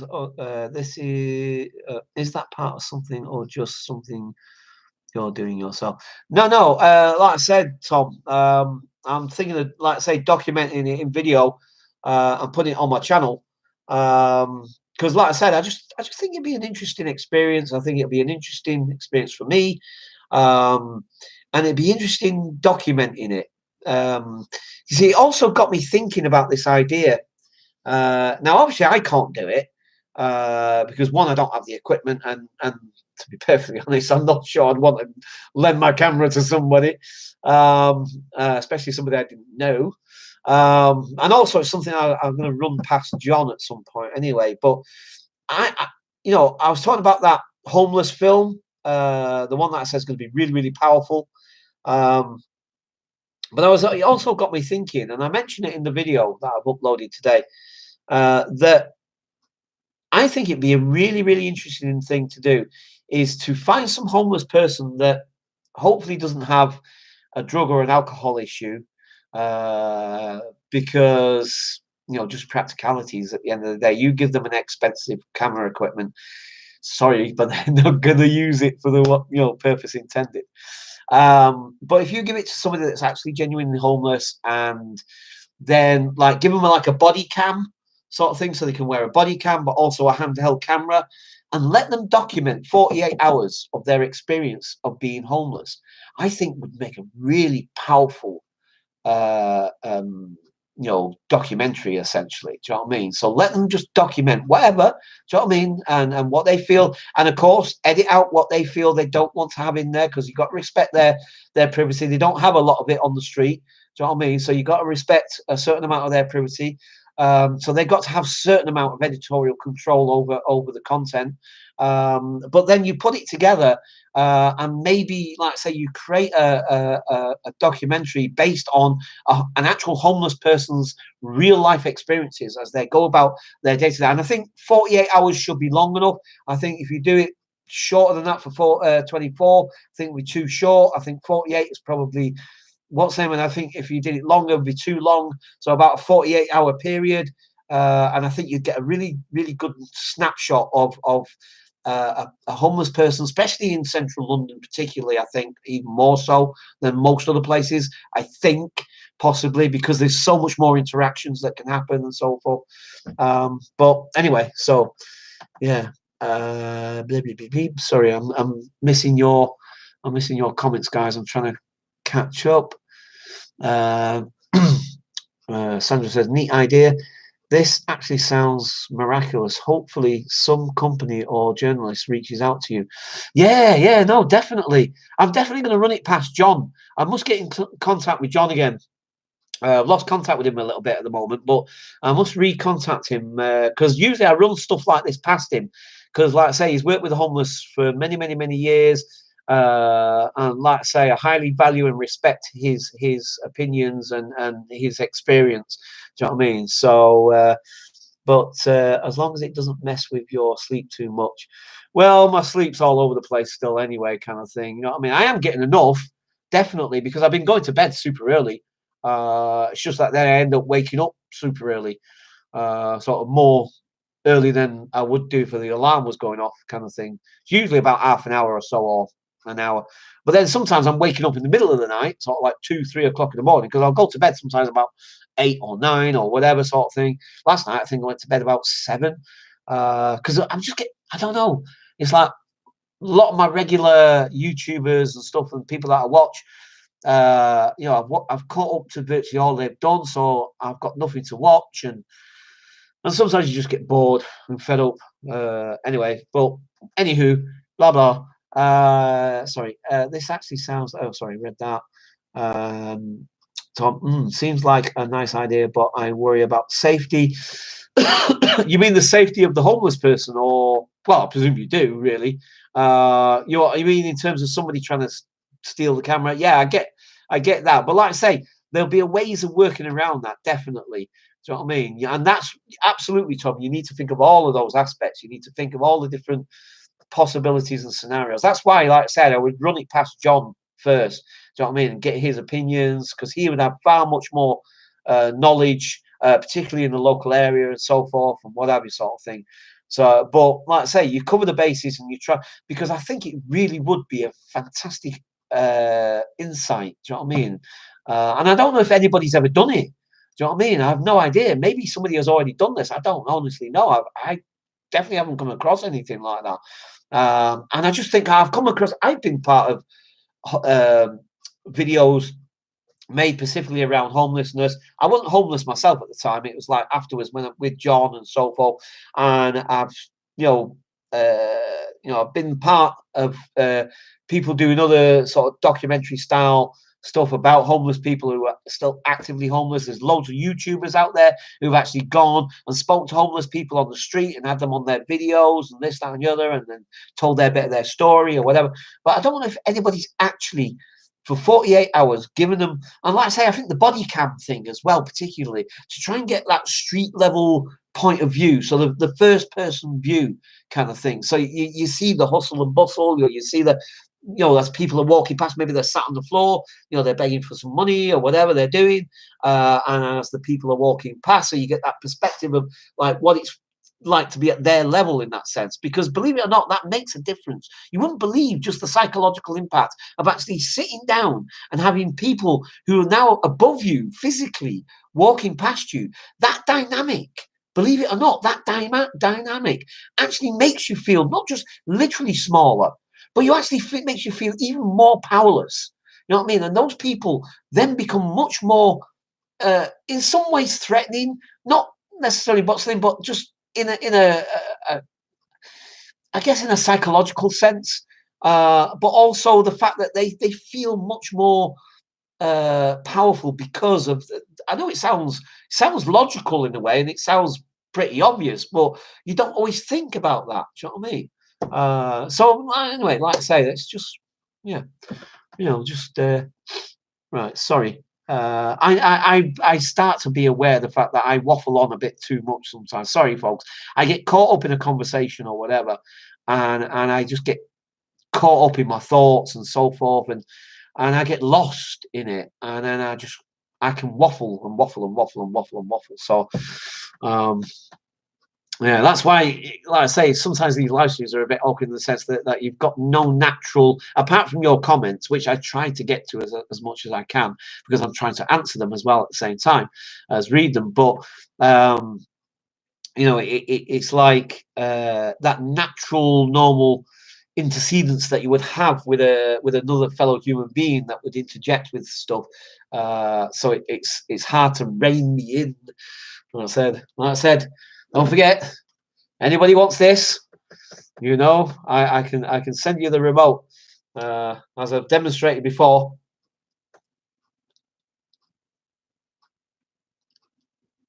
And as you can see, it works perfectly fine. So yeah, the remote for Paul is right here. And anytime you wish to mute Paul, it's right there. Anyway, yeah. Sorry, nice idea, blah blah blah. Especially walking around with a camera. Yeah, no, granted, mate. I totally get it. You really do need to be mindful of that. But yeah, there has to be a way around it. And like I said, if I speak to John, and then maybe what you do is you do it in a specific area, and obviously you can't control for everything, but you do it in a certain area, and all of the people in that area that that frequent that area, all the homeless people in that area, whatever, that, because believe it or not, you see, the thing is that a lot of the homeless people out there on the street, particularly in London, will have contact with homeless services of one form or another, or one description or another. And they will be linked into key workers and so forth, and what have you, outreach workers and so on. And there'll be certain services that they'll be able to access. Now, through those communications, they can be told that, like, look, so John, Fred, Bill, whatever, he's going to be part of this like documentary thing, this, that, and the other. He's going to be doing X, Y, and Z. He's going to have a camera, blah, blah, blah. Anybody interferes with him, certain privileges or certain names will be withdrawn, or whatever kind of thing. So there'll be ways that you could try to implement this in a way that is safe. Maybe you could even possibly, but again, I'm trying to get away from too much artificiality. I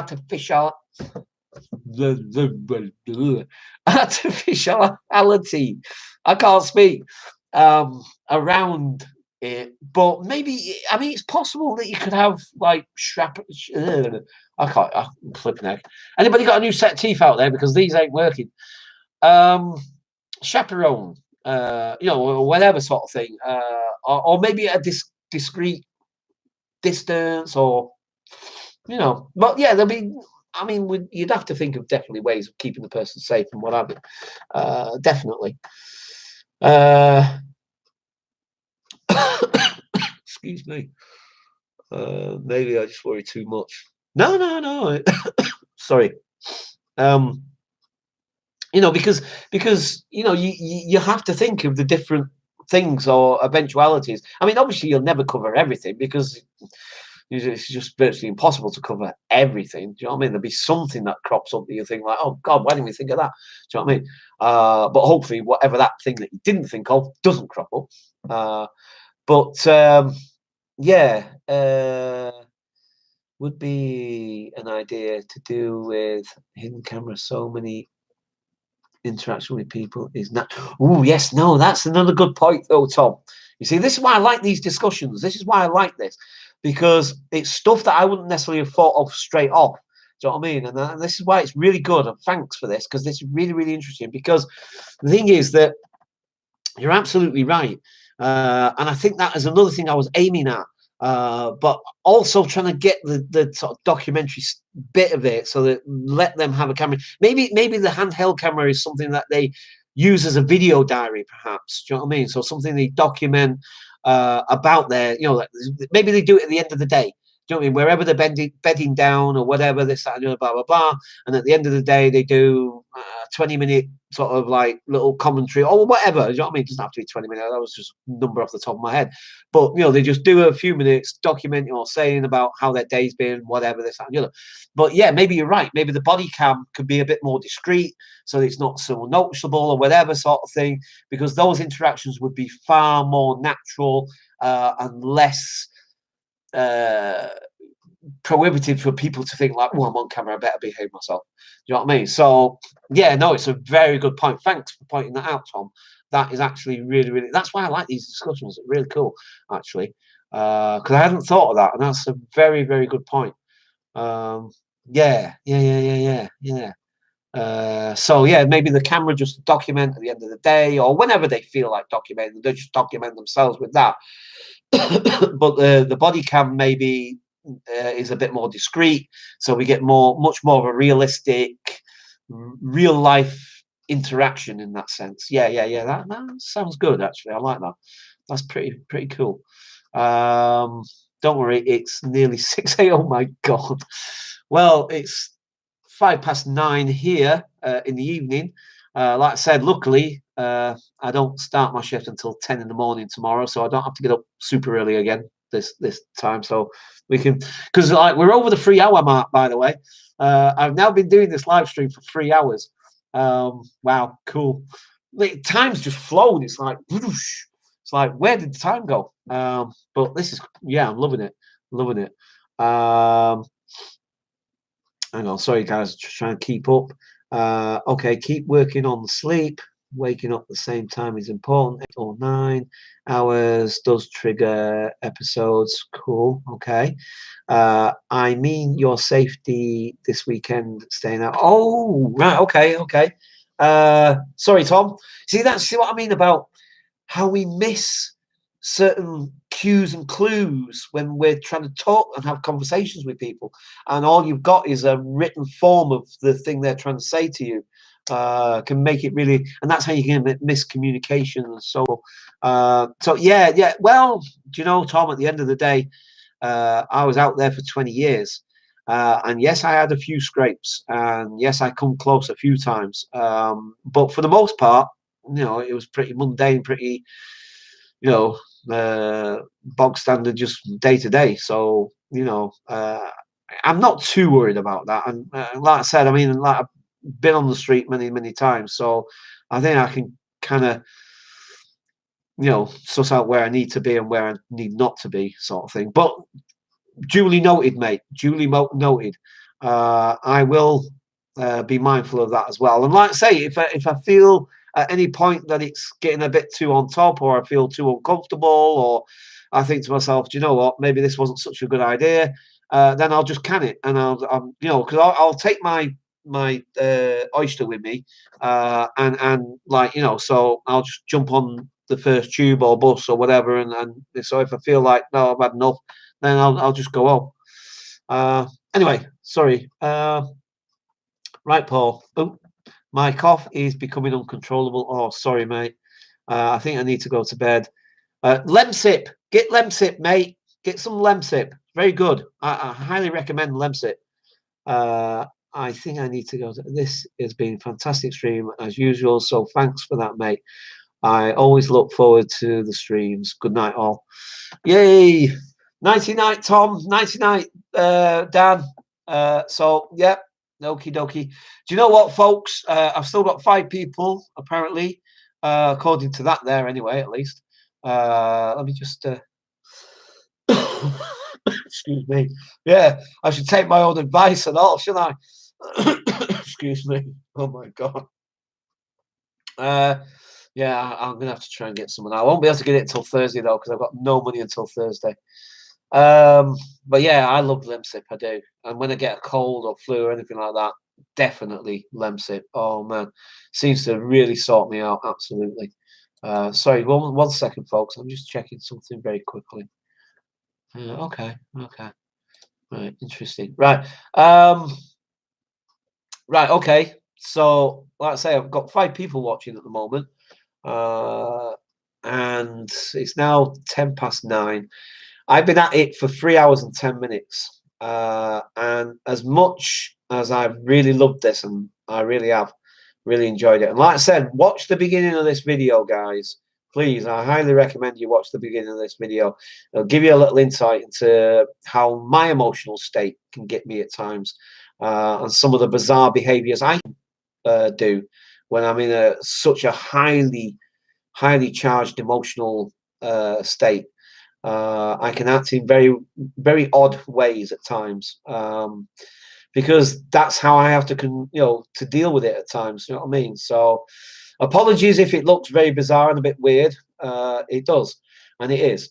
But like I say, if you want to see a side of me that, like, perhaps normally I try to have controlled and constrained as much as possible, you'll see a side of me that, like, you don't normally see. It's not what's saying, it's just me acting very odd. But then again, maybe that isn't anything new to you guys anyway, after years of watching my channel. So, all right, like I say, I really need to go, guys, because, like I say, even though I don't have an early start, I've still got to go to work tomorrow, and it's now 9:10, and I don't want to go to bed straight away. I want to have a cup of tea, and just chill for about an hour or so, and then I'm going to go to bed. But it's been absolutely wonderful. I've really enjoyed it, and yes, let's do this again next week. And I think I'm going to be a little bit more prepared for the start of next week. Like I said, as soon as he shows his face, I'm doing the exact same thing I've done now. Because have you noticed we've had no comments since then, since I've done those things, and I've hidden the comments, so none of us have to see his comments, so he can comment to his heart's content, and he's just commenting to the ether, essentially. So we've had no disturbance from him since. So as soon as he shows his face, metaphorically speaking, of course, then I'll do the same again, and then hopefully we can have a nice uninterrupted live stream, as we have done for the last part of this stream anyway. Okay, folks, so I'm going to leave it there, and I shall catch you guys later. I hate saying goodbye right now, I really do, but I've got to do it. So, okay, there's a big red box at the bottom that says end the live stream. So, okay. Oh, yeah, BFN. Nice one. BFN.